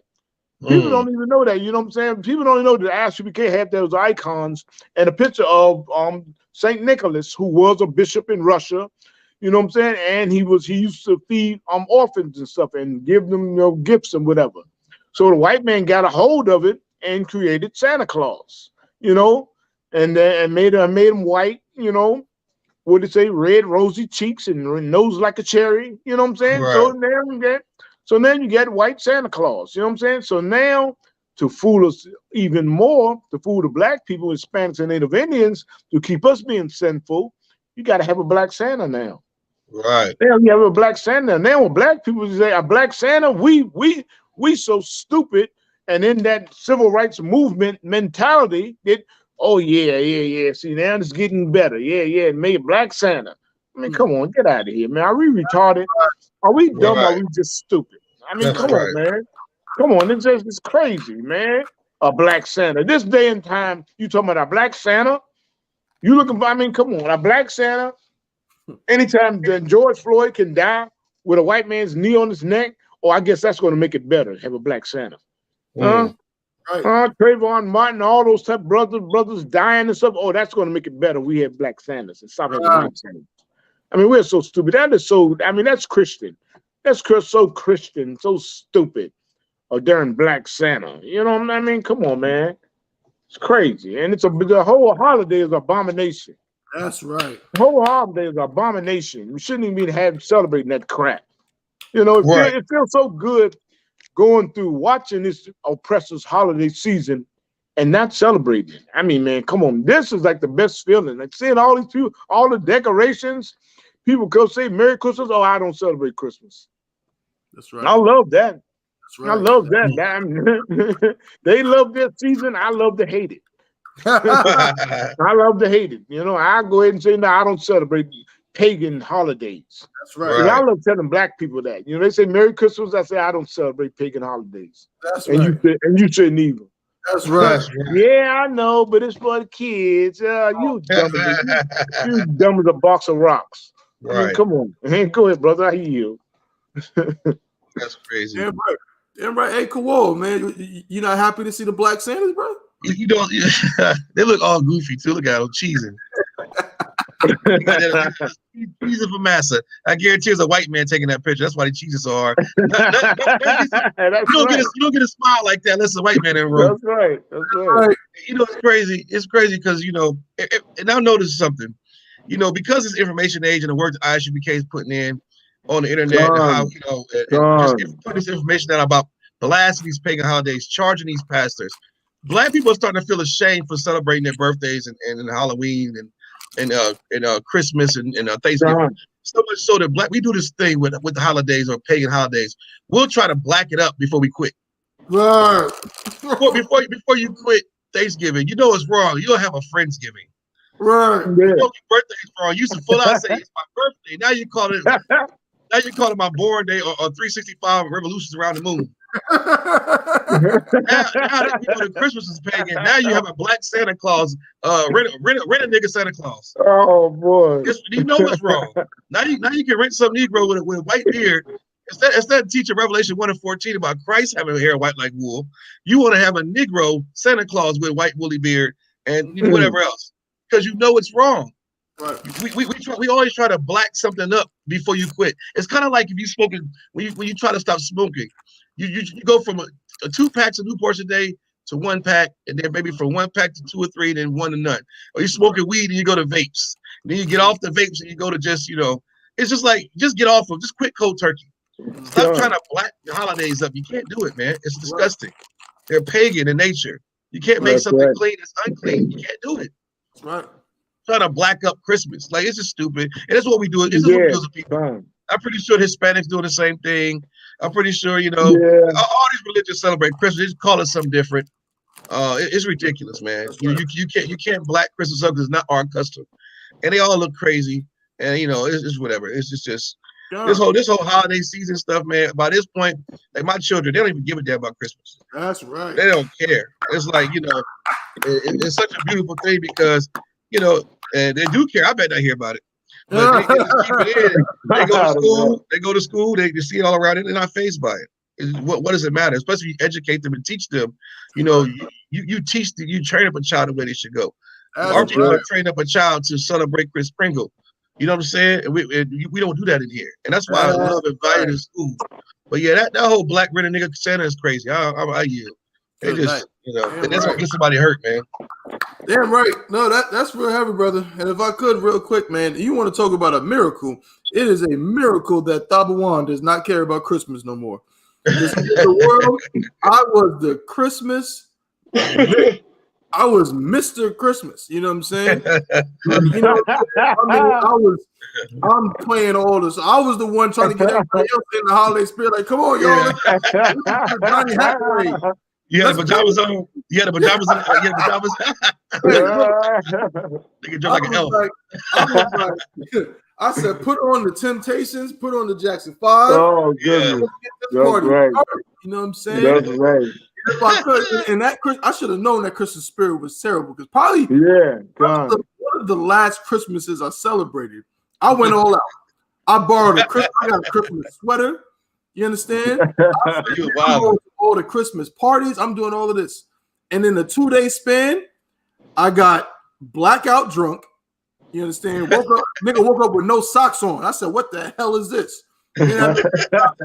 Then the next day I said, and you know that is that Christmas spirit.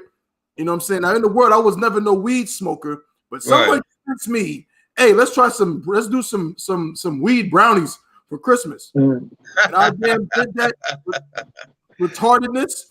And my friends, there's a photo of me under the damn Christmas tree, laid out, sprawled out on the ground because of the damn brownies. I'm telling you, that's what that Christmas spirit is all about. It's an wicked spirit. It's not just because Smokey Robinson and the Miracles can sing does not mean that that's a good spirit to have. It is a disgusting, wicked spirit of selfishness. It is at Christmas, man, and a lot of people are going to fall for it. I'm seeing it, but I'm glad this damn winter storm is coming because it's blowing the lights off their windows. Yeah, That's right. All over the street. And I'm happy to see it. You know what I'm saying? That's right. Hey, Salaki thought of it. You said, hey, I was the same way. Christmas, hey, I had the Christmas spirit. Right. I had the Christmas spirit, man, putting up the decorations and everything, man, putting up the Christmas tree. Oh man. And then the funny thing about us, like when I moved with Sister Carmen and Captain Soccer War, oh man, everybody used to come over. All the brothers and sisters used to come over to our place. So man, we had the Christmas tree. We had the nice fireplace, you know, with the all the Christmas things on the top of it. Oh man, well, we cooked the Christmas dinner, the turkey, the ham, and everything, and went all out. Good gracious, yeah, let it all out, man. Good Lord, you know. Terrible. So man, for us, I mean, you know, it's a beautiful thing to see that the Most High brought us out of that. That's right. Brought us out of that, and then we don't even give a damn about this Christmas. I mean, it's like I'm like, what? I don't even know what day it is. I'm like, what? Oh, Christmas is what day? You know, I don't even know what day it is, man. You know, so that's the changing. This is how the truth changes you. That's right. It changes, you know. It changes you, and you become that new person. That's right. You know what I'm saying? The person I used to be. Come on, like we were just saying, Thabo, we was Christmas. We was all about Christmas, man. I can remember having $3,000 cash in my pocket in the middle of the damn mall buying Christmas gifts. Oh my God. Buying Christmas gifts and just come on, Christmas. And man, and the crazy thing about it is the majority of things I was buying for myself. Come on, I would get it. Come on, we would get sister, brother, nephew, whatever, you know, kid, a toy, but damn it, most of the Christmas shopping I was doing was for myself. That's right. Anyway, you know, I'm looking at, hey, that's a nice shirt over there. Hey, that's a nice jacket. Hey, that's some nice shoes. Hey, I get them Timberlands. Hey, you know what I'm saying? Most of the shopping we was doing for our damn selves, you know. That's right. You know, and that's what Christmas is just so fake and phony. You know what I'm saying? It's so fake and phony, man. You know, it's like it's terrible how destroyed we are as a people. So and you feel so. This is what give us the zeal to reach out to our brothers and sisters, because we know we just talking about it here. We know the way we was destroyed in the world. So we know that thing. The way we were destroyed. We know everybody destroyed just like that times 10. That's right. Because things have got better, things are more expensive. Now people we spent I spent like about what maybe $500, you know, on gifts. Now I know people spending $1,500 on gifts. Right. You know what I'm saying? And then complain about the bills. That's right. Complain about the bills you gotta pay. Oh, I ain't pay that. I ain't pay that. Dag, man. Hey, you know. Oh yeah, but Merry Christmas. No, we are terrible. We are terrible and destroyed people. And if you celebrate Christmas, you're just a slave. That's right. That's all, because it's the oppressor's holiday. It's his holiday. It's not ours. Our high holy days are in the Bible. That's right. We are in the middle of the Feast of Hanukkah. That's right. You know what I'm saying? Christmas, hey, that's their holiday. That's you know what I'm saying? So if you're celebrating it and you're Black, Hispanic, or Native Indian, you're just a slave. You're a homeborn slave. Right. You know what I'm saying? You're the homeborn slave that the Bible speaks of. Go ahead, I'll yield, brother. Damn right. Now, Yaramak, I know that you didn't you were participating in these things. Are you the opposite of me and Cap? Am I correct, Yaramak? Nah, you know, I had Christmas too, man. See that's heavy. I know what you're gonna say. Yeah, I thought you was in RCRC. Yeah. Them niggas gay just like the rest of them. It was no different. Good night. But they had the Black Santa Claus though. Right. Okay, all right. The black angel on the tree. I got you. Let's move on militant. They had the Santa Claus with the dashiki and the tree stick in it.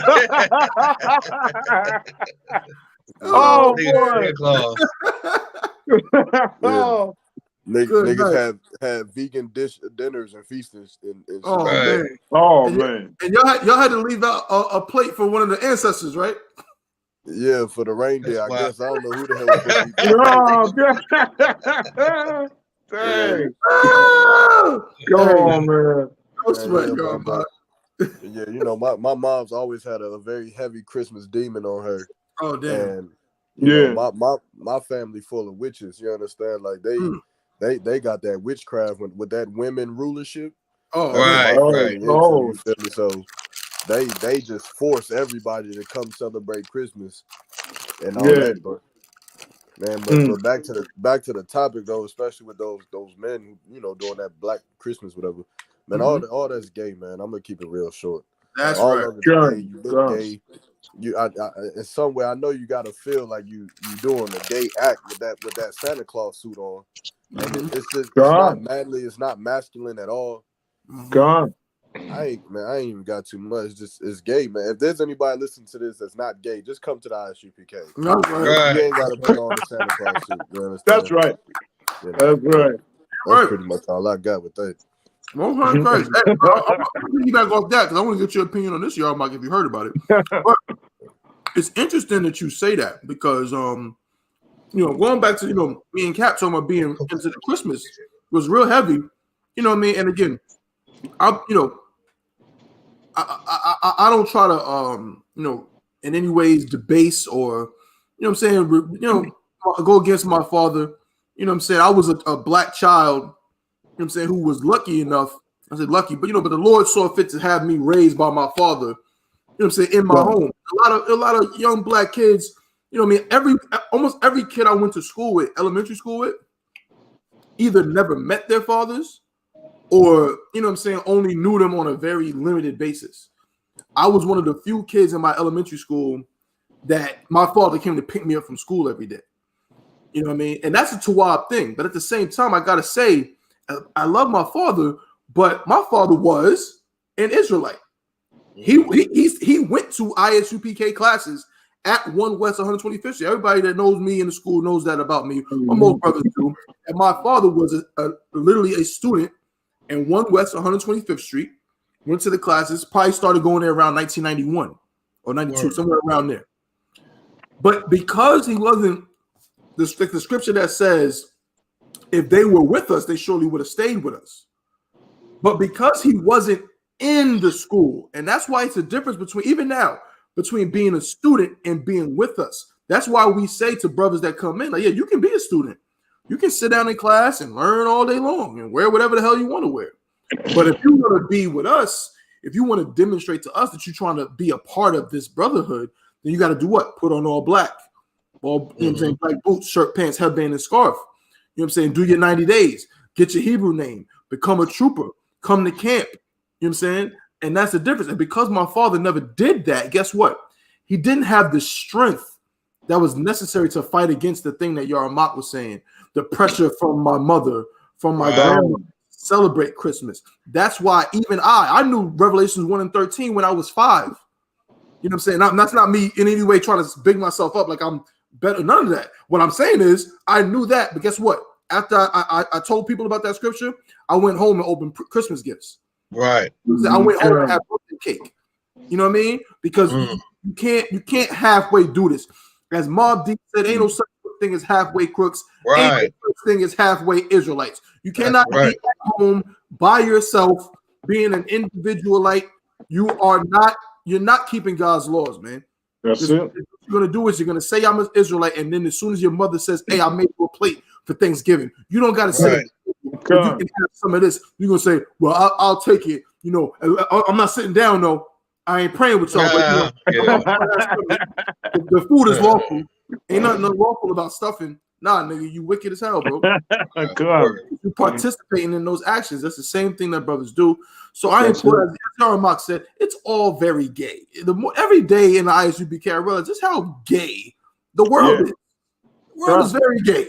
So I say, brothers and sisters, get out of that gay world, or you are going to be an effeminate, emasculated, you know what I'm saying, half of a piece of a man, and no one wants to be that. You know what I'm saying? You're not a man. And speaking of that, and that segues me. Who heard about this little Romeo situation? Oh yeah, I did. Oh man, Yarmak. He said, I got a little article. I'm not gonna put it on the screen, man. I'm just I'm just kind of just read off of it a little bit. It says, Little Romeo. Romeo Miller claims he's broke and all his money was used to pay Master P's taxes.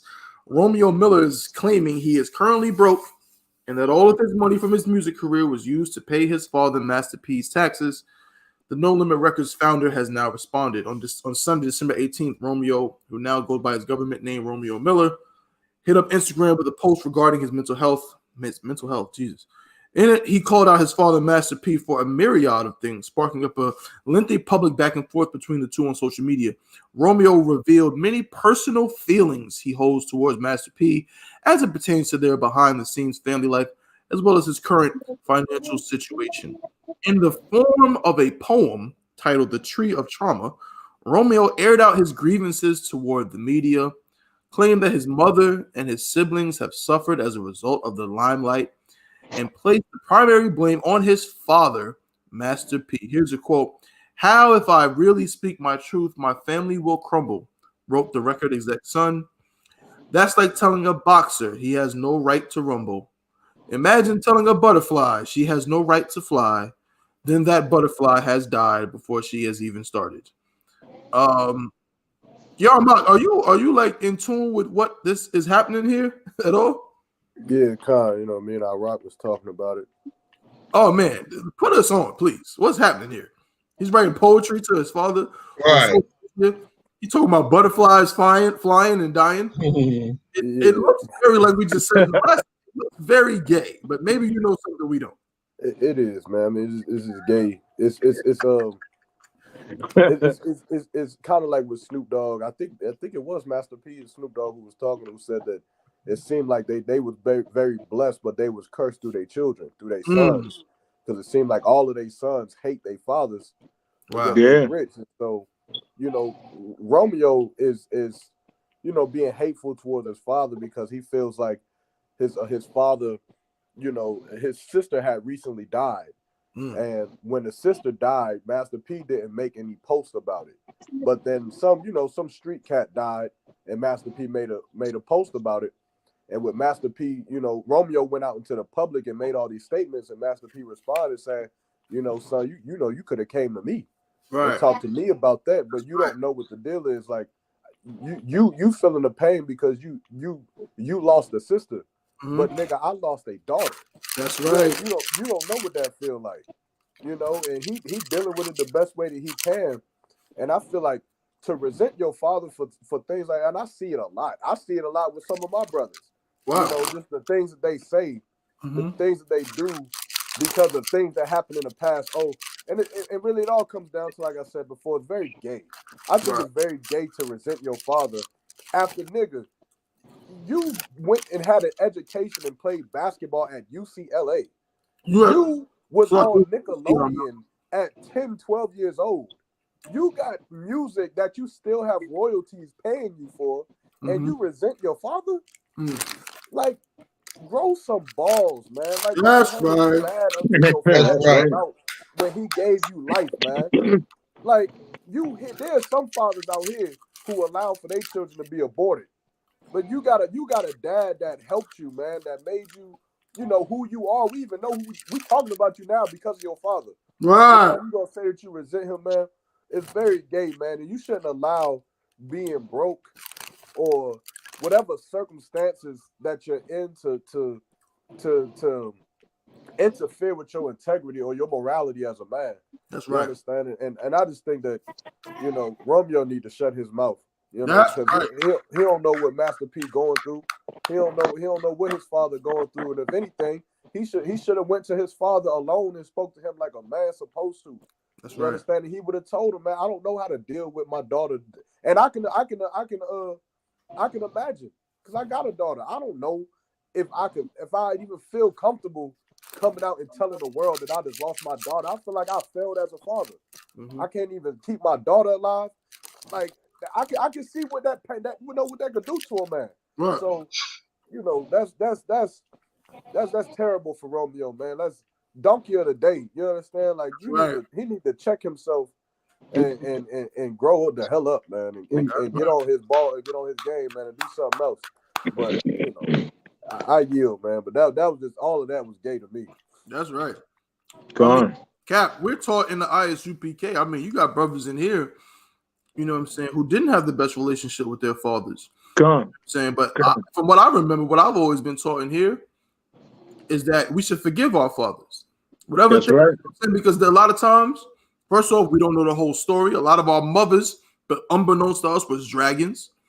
A lot of our fathers, you know what I'm saying, were put in circumstances that they couldn't control. We know that they lie and say that black men don't love their children. That's a goddamn lie. You know what I'm saying? But I've always been taught in the I.S.U.P.K. that we should reverence and have respect for our fathers. You know what I'm saying? And this is just seems like this that spirit is just not even in these rich kids. You would think that just shows it's a curse because rich kids. Look at the Romeo. This dude is like Fox said. And actually, if I'm not mistaken, Slakia, he didn't play at UCLA. He played at USC because he played with he played with DeMar DeRozan. You know what I'm saying? And really, he wasn't that good, but DeMar DeRozan was like his best friend. So, but that's but nonetheless, he did have that good life, man. He lived in those big houses. Whether it was for your father to pay taxes or whatever, you was living a life that 99.9% of little black boys never ever lived. So, Cap, is he not just completely ungrateful, Cap? Please. He's unlearned. He's not knowledgeable about hard times. That's right. How hard times and how hard it is for a black person coming up. That's right. He needs to be dirt poor. Right. He needs to have lights out. He needs to have not being paid. Being like in a house where he can't pay his bills. Right. And stuff like that. He needs to suffer a little. That's right. Suffer a little and know that he did. Come on, he had what like you saying, 99.9% of kids wish for. That's right. You know, and to be like that. And then you get kids like this other kid, but kids at that age, like how old is he anyway? How old is Romeo? 30. 30 something. He's 30, he's 30, and that's so ridiculous. You're 30 years old, goddamn, you know. But it's like it's like even right now with my son. My son is 23 years old. But my son, he's not on social media. He's not just, really. And like I asked him about what is he keeping the law, statutes, and commandments, and he'd be like, yeah, this and that, and but I don't know too much about that because he got tattoos all up and down his arm, and he just cut his hair off, and got shape up and everything, So I'm just like, and he got the spirit, of course, like I used to have in the world. I didn't talk much. Right. I didn't talk much. I never expressed myself to anybody. I just was this quiet type person, hold stuff in and stuff like that. So he got like a spirit like that, So I really don't know where he is, I just really send some prayers up for him, and I ask every other brother to send some prayers up for him because I don't know where he is right now, you know what I'm saying? But one thing he never can say that I never was there for him or anything. Because he knows that I was there for him. You know what I'm saying? He knows that. So I wouldn't have to worry about anything coming about later on. But who knows, like, what he will go against if he goes against the truth. You know what I'm saying? Right. He been to 3 Passovers, So I don't know how now that he's like I was just telling the grandkids, grandsons the other day, that when you get older, your mind is going to mature. Right. So when your mind mature, you're going to start thinking of things different. Right. So right now, well, my son, he's 23 right now. He's got his rib and everything, and he's taking care of business for himself. So it's like I don't know where his mind is now. That matured mind. Now his mind is matured. Now Satan can talk to him and say, yeah, well, this and that happened. This and that happened. You know what I'm saying? Yeah. He left your mother and you and your mother and this and that and. Who knows what's going to go with it like that? You know what I'm saying? So all I can do is like, hey, send some prayers up for him, That's right. But, it's like looking at this situation with Romeo, it's like, come on, dude, you 30 years old and you coming up and, going against your father. That's just so evil. That's just so evil because like you never, like I said, he don't understand hard times. He don't understand suffering. You know what I'm saying? Suffering, his father come home pissed off because he can't pay the bills and take it out on him. Right. He don't understand that type of stuff. You know what I'm saying? And for him to be 30 years old and then you crying about, hey, this and that. I mean, come on, man. Come on, man. You should have said that when you was 20. That's right. That's right.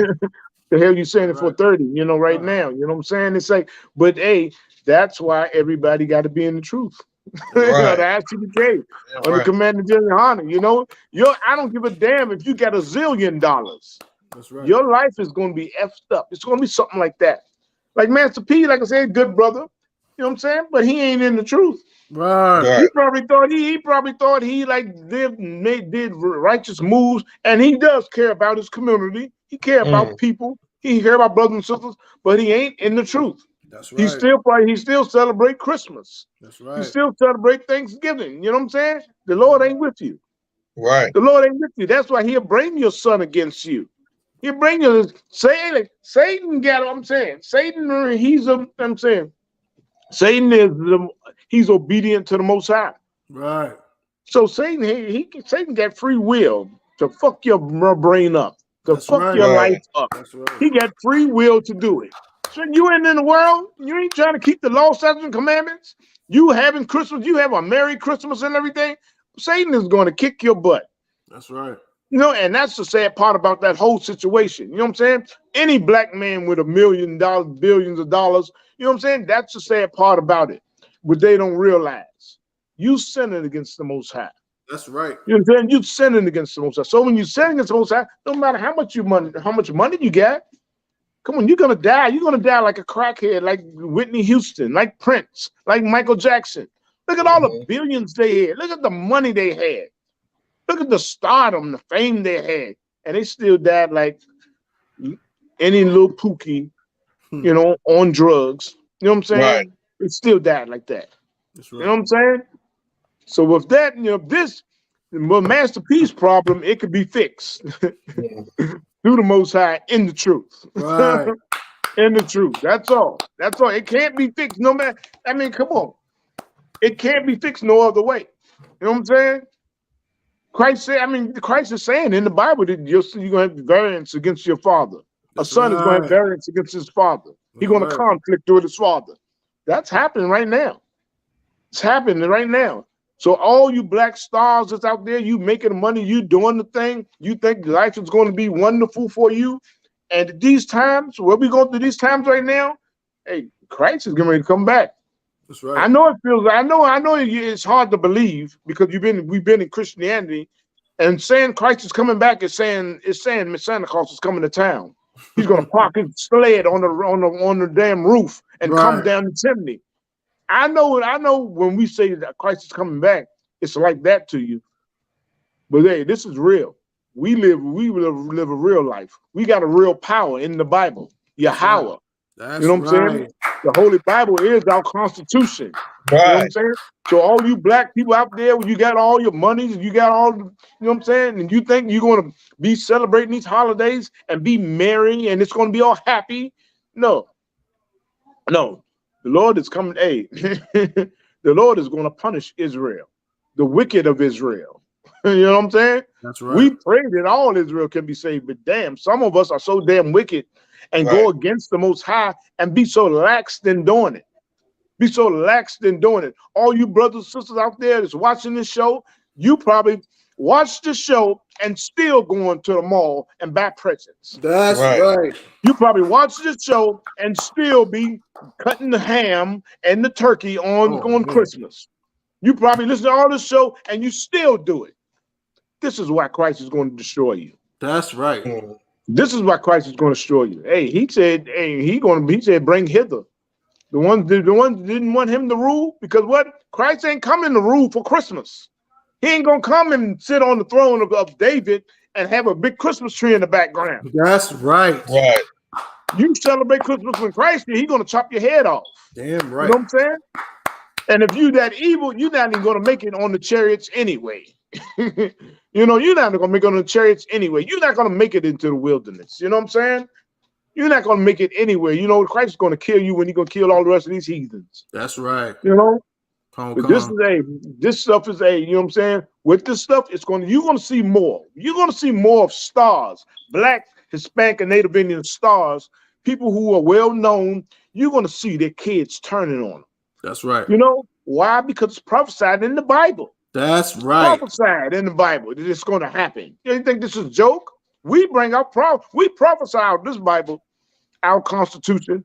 We bring the truth out of it. You know? So look for more of these things to happen. And if you wise, you black, Hispanic, and Native Indian, you are tuned into the I.S.U.P.K. That's right.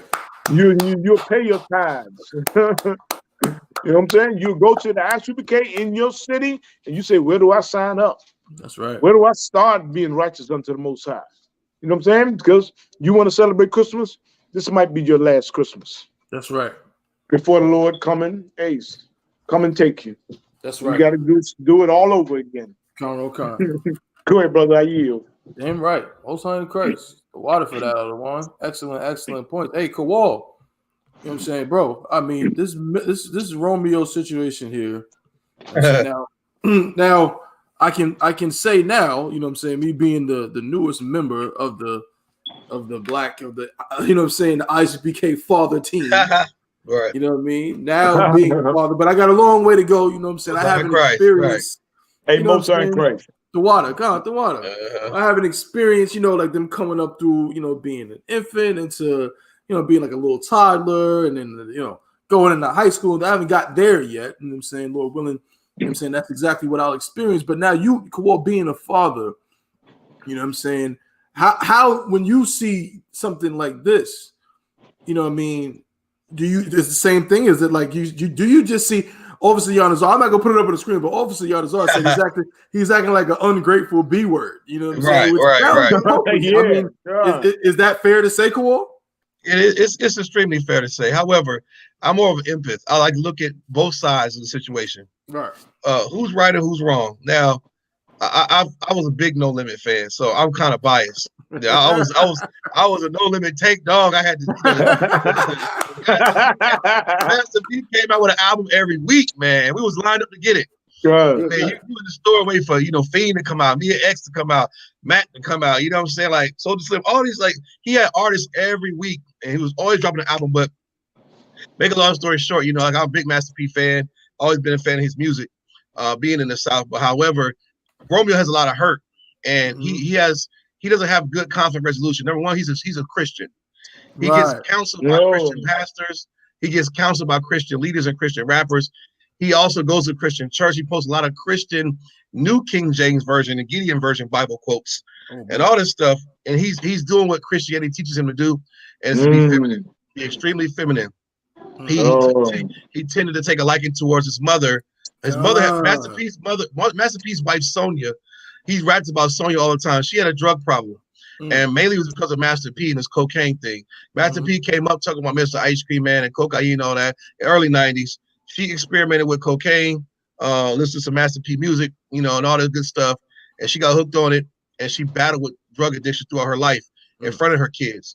Master P's daughter also died of a fentanyl overdose, and that was Tatiana or something like that. She also had a short little career. Master P tried to put his whole family on kind of like the Wayans. But Romeo was upset, and what he should do was go to his father, like we're taught to do in here. I think the most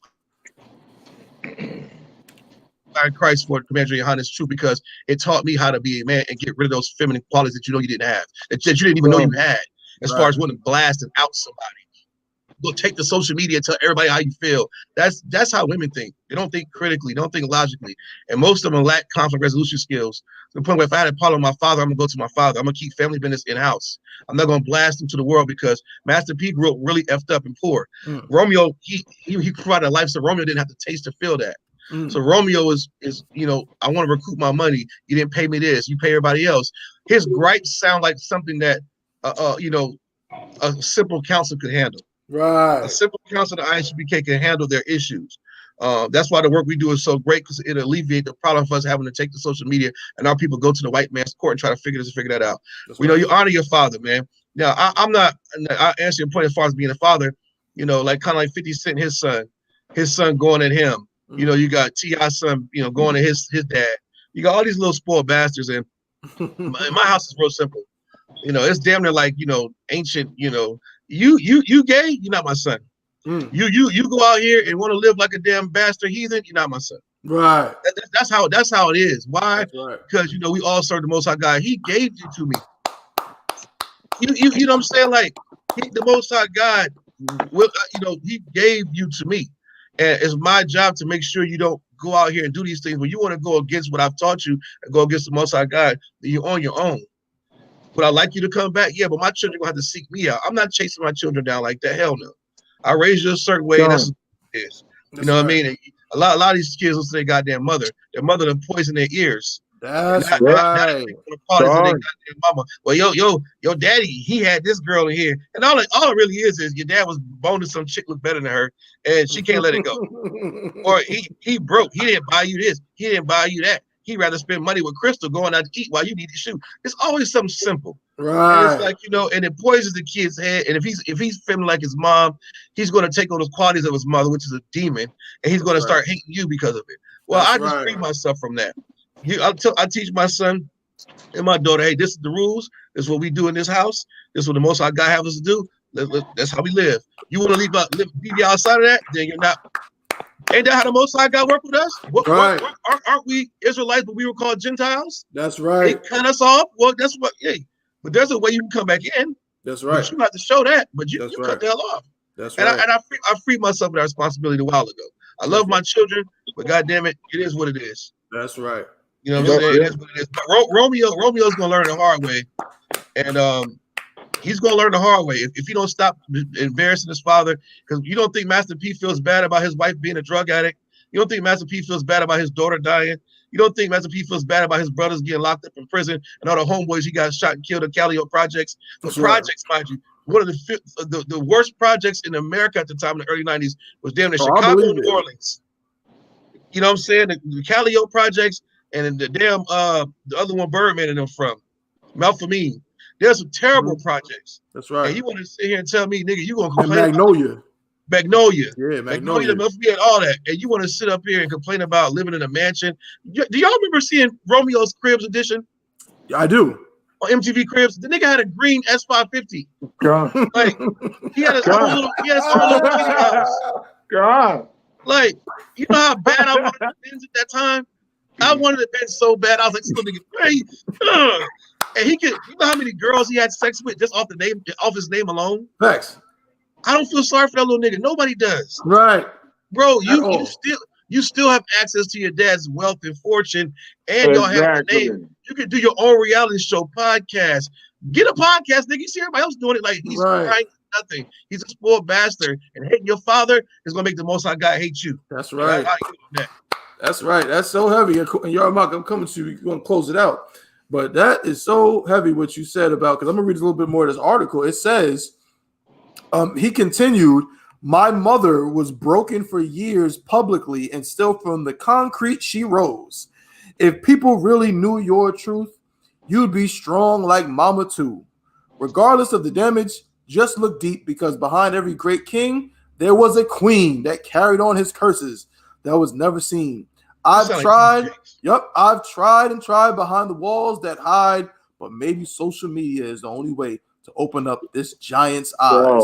Man, it is so gay. Like it's so. I'm telling you, like Christian. It's just like you said. It's so Christian because like 50 Cent done. Yeah, Cap. Hey, Salakia, that's bitch made. That's yeah. I can't put it nicer. I mean, come on. The nigga said, Mama was right about you. Mama was right. Hey, fuck MC. That's exactly what it is. Like Mama was right about you. That's the spirit that I'm seeing. It's that spirit of you was close to your moms because Master P was doing the groundwork, and that's what makes it so egregious to me. You know what I'm saying? Is like, because again, in the world, and I'm not making any kind of provisions for the life that I lived in the world. I'm only using it to discuss this. But in the world, I was talking about this earlier. I was never no mama's boy. I just wasn't. You know what I'm saying? Because I kind of grew up. Mm-hmm. My father was really, you know what I'm saying? I lived with my dad mostly. So because of that, I would see my friends. They just loved their mama so much. And I'm not saying I love my mama, love my moms, but it wasn't like to the point where everything she said was gospel to me. Right. You know what I'm saying? Like, you right about dad. Daddy should have did this for you. And I can't believe he did. If I was, you know what I mean? It's almost like incestuous, really. A lot of these young dudes, it's almost like that, some kind of weird Oedipus complex. Yeah. Like you said in Baby Boy, you want your mama to be your woman. Right. Exactly. You want your mama to be your woman. And you wish they be saying stuff like, if that was me, I would have did this for you, mama. I wouldn't have had this. Listen, you are gay. You know what I'm saying? Yo, you know what your father was doing for your mother? Your father was out there, you know what I'm saying, building up one of the arguably the greatest record label in the history of music. And this is coming from somebody from New York. And I'm saying that No Limit might have been the greatest record label ever created in rap and hip hop. And he did that and put all his kids on, as you said, Kawal.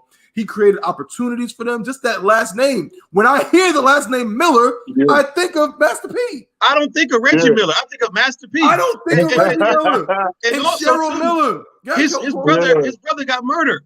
He's still dealing with the trauma. His brother, August Alsina, cries about his brother's murder all the time, and everybody feels sorry for August Alsina. That's why he acts the way he does. He can't get over the death of his brother. Master P's brother Hersey was murdered. That's right. And he had to deal with that and still climb the ranks of being one of the. And Master P showed these niggas how to keep their masters. Master P was one of the first black men to keep his masters as a rapper. That's right. So he was the big tank dog of the South. That's and right. If you not to care about, you don't even care what your father's been through. You worried about the money and what nigga Master P been through. I'm not saying that I was there in their house, right? But of course, outside looking in, Master P talks about his life and all the struggles he's been through. And Romeo, if you not to understand that, nigga, if you met with your dad, Silk the Shocker is your damn uncle. Silk the Shocker made hundreds of millions of dollars of Master P. He wrote his women to person. Silk the Shocker is rich to this day. Nigga, go get Uncle Silk and y'all start a podcast. Right. You have rich uncles. Like not only is your dad rich, you have rich uncles. You have associates. Nick Cannon's your homeboy. You played in these movies. Like Mike, what Romeo played in. He has all these hookups, like the Disney and Fox. Like, nigga, stop crying. DeMar DeRozan is your best friend. DeMar DeRozan is your best friend, bro. Like, go drop a mixtape. When the last Romeo mixtape you heard? How about you and Bow Wow go on tour? Do the verses or something. Right. Like, stop crying, bro. Like, you crying for no reason. Master P said, when I was broke, I got up and hustled my way out the hole. What you gonna do? That's some real shit. Because Romeo, you crying right now, but you ain't doing nothing to get no money. Yeah. Cap, what you said is so heavy, Cap. So like, y'all, I know you got something to say, but Cap, what you said is so heavy when you said this is bitch made, man. Because it just shows the generational difference, bro. Like you are like these kids, some of these kids, they're just out of touch. You are out of touch. You don't know what your father went through. As Kawal said, your father went through a lot to give the opportunities that you had, man. And you look like an ungrateful fool. You just look ungrateful. You understand? Like this man sacrificed a lot. Again, brother murdered, lost his daughter. His wife was, you know what I'm saying, going through drug addiction and things like that. And then let's not forget, if I'm not mistaken, is Master P not responsible for Rap Snacks? Yeah, that's him.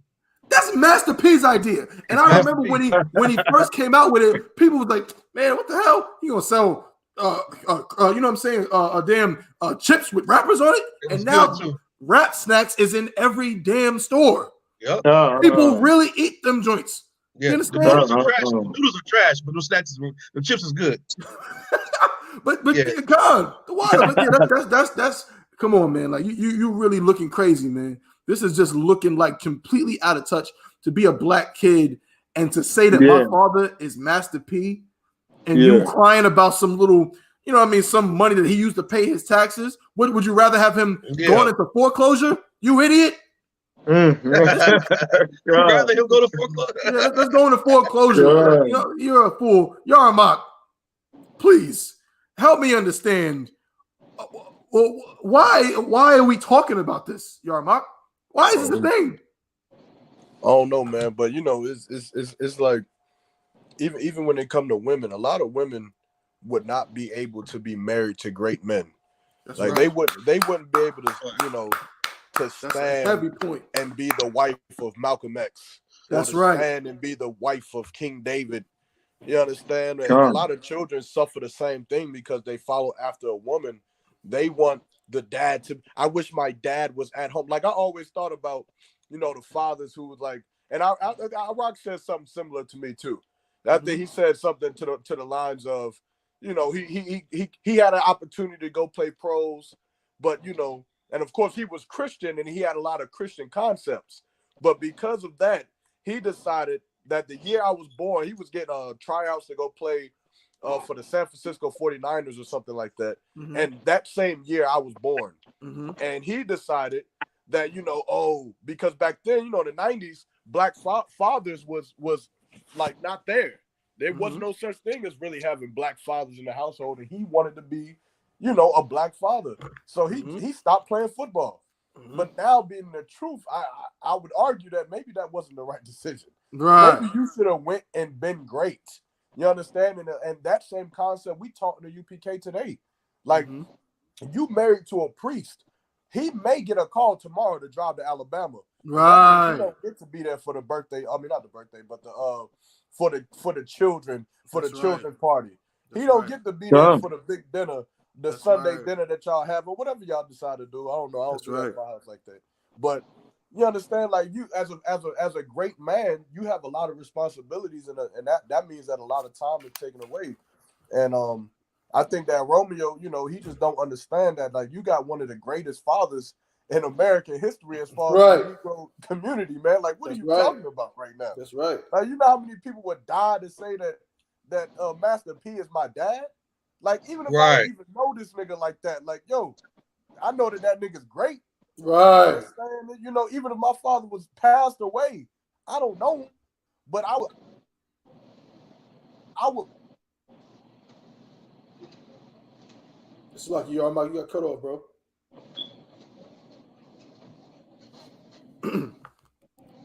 No sweat. I think he might be driving or something. Yeah, it might be his signal just cut out. You know what I'm saying?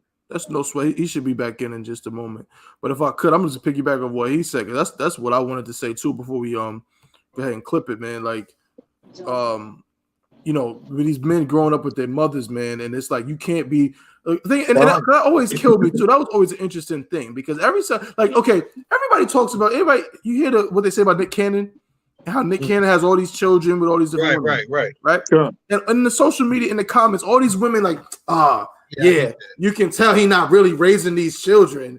Oh, this is disgusting. He's just making a bunch of broken homes. And in my mind, I'm like, okay, but when a man goes into the military and goes overseas, you know what I'm saying? For how when you let me know because when a person's on active duty, you may not see your family for how long? You're not gonna see your family if your husband goes to the field for 2 weeks or a month, a 30-day field problem, or weeks at a time, or 2 to 3 day missions, or better yet, a 6-month rotation deployment, or a 9-month deployment, or a 15-month deployment. Yeah, it gets like that. I've been through all that. Except for the only thing I didn't do was deploy for 15 months. But all those field rotations, going to the field for 30 days, 2 weeks at a time, 3-4 days in there, deploy for 9.5 months in a whole stinking country. Like, I've been through all that. And everybody applauds and oh, he's so great. Exactly. And women deal with it then, but if a nigga just got to be on the road doing the Lord's work, or on business. Now Nick Cannon, he not a father. Right. He's not a father, even though he's making a way for these children. I mean, again, how many children get an opportunity to say that their father is Nick Cannon? And it's not like he's just out here, you know what I'm saying, being some illegal drug dealer. He's clean. Right. He's not in the truth, but we just calling a spade a spade. This brother is out here creating the whole old networks, more TV shows, getting more resources for his children, building up, you know what I'm saying, building up things that he can pass on to his children or whatever. Who cares if there's some different women?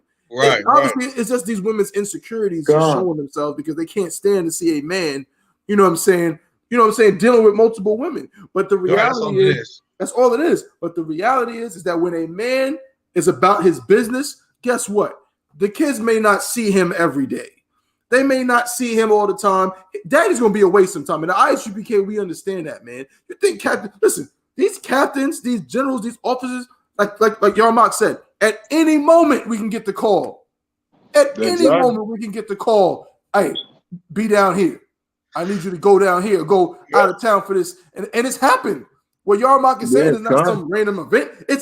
We got a call to go to Alabama, and we went. This is real. So for all these, it again shows the effeminacy that Romeo is showing, man. Because you just are so attached to your mother that you're forgetting that your father wasn't just out gallivanting, you know what I'm saying, making a way for himself. He was sacrificing for you, man. He was sacrificing for your mother and for your mother. Come on, Salaki, I think we got Yarmak back. Yarmak, you want to finish your point, brother?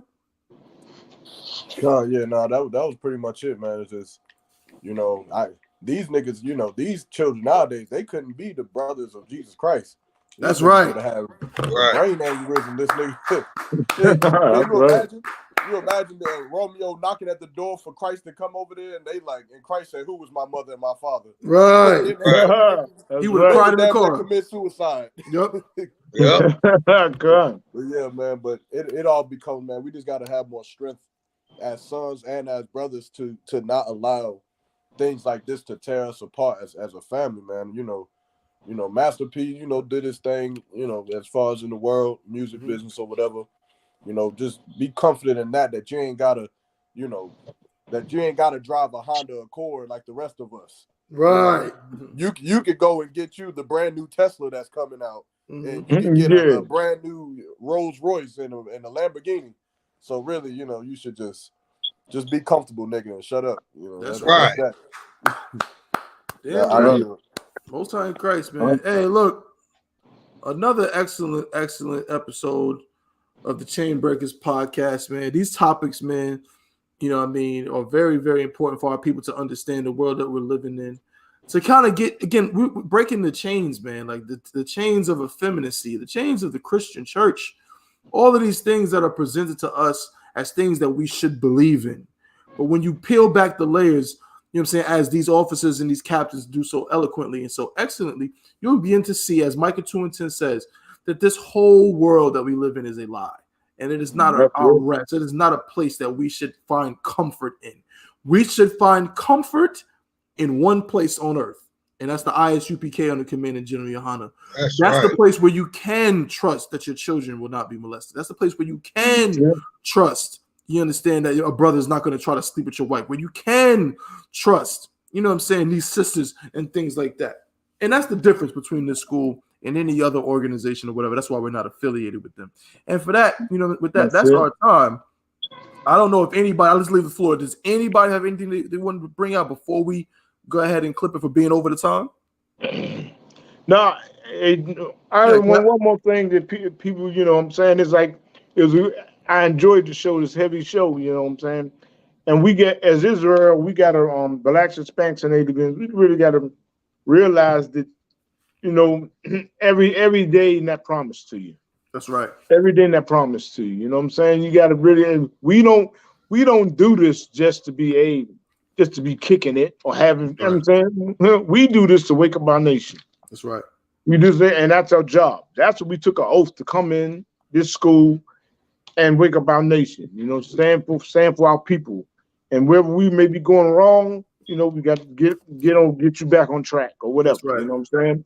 And you can be here today. You can be like that brother Twitch. That brother Twitch did one dancing on it. You could be dancing on TV one day and you're gonna be dead the next.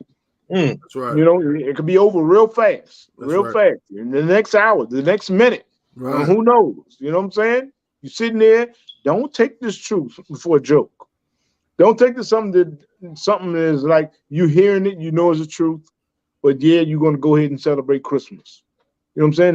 That Christmas spirit you have is a demon. That's right. You know what I'm saying? So heed the warning that you're getting right now. That's right. Heed the warning that you're getting right now. You know what I'm saying? So that's all I wanted to say. Damn right. Hey, Kawhi, you got something, bro? I got nothing. Pay your tithes. Support this truth. You know what I mean? And to all the brothers and sisters out there that's watching, like, share, subscribe. You know what I'm saying? And let's get it on. Damn right. What you got, Yarmat? 54th annual Passover, Raleigh, North Carolina. That's right. Oh yeah. Come on with it. 54th annual Passover going down Raleigh, North Carolina at the Raleigh Convention Center. For the next podcast, we're gonna have the address and everything for you. I think it's definitely on Salisbury Street. The exact address, I don't have it. You got the commercial with that one? Let me see if I can load it up. Yeah, we could play. You just play that probably at the end of the joint or the beginning or something. Yeah, everybody knows. I'm gonna do it next week. Yeah, I don't have it. It's a newer commercial. I just seen it last night though. Yeah, I'm gonna have it queued up next week. I'm saying I'm gonna have the link and everything, so I'm gonna have the exact one and be able to play it. You know what I'm saying? But again, you can always go to can't go to I.S.U.P.K.com right now. But that information, like I said, I'm gonna make sure next week to have it ready for y'all, so you know exactly where to get your hotels at, where to get all your information from, and everything. All right. So with that, you know what I'm saying. With that, we're gonna end it here. You know what I'm saying. To all the brothers, we say shalom, Yahweh Shemi Hawashah brought the thumb. And to all the sisters, we say Shalom Yahweh Shemal the thumb by Shemi Hawashah. Tune in next week, same time, same place. Chain Breakers Podcast.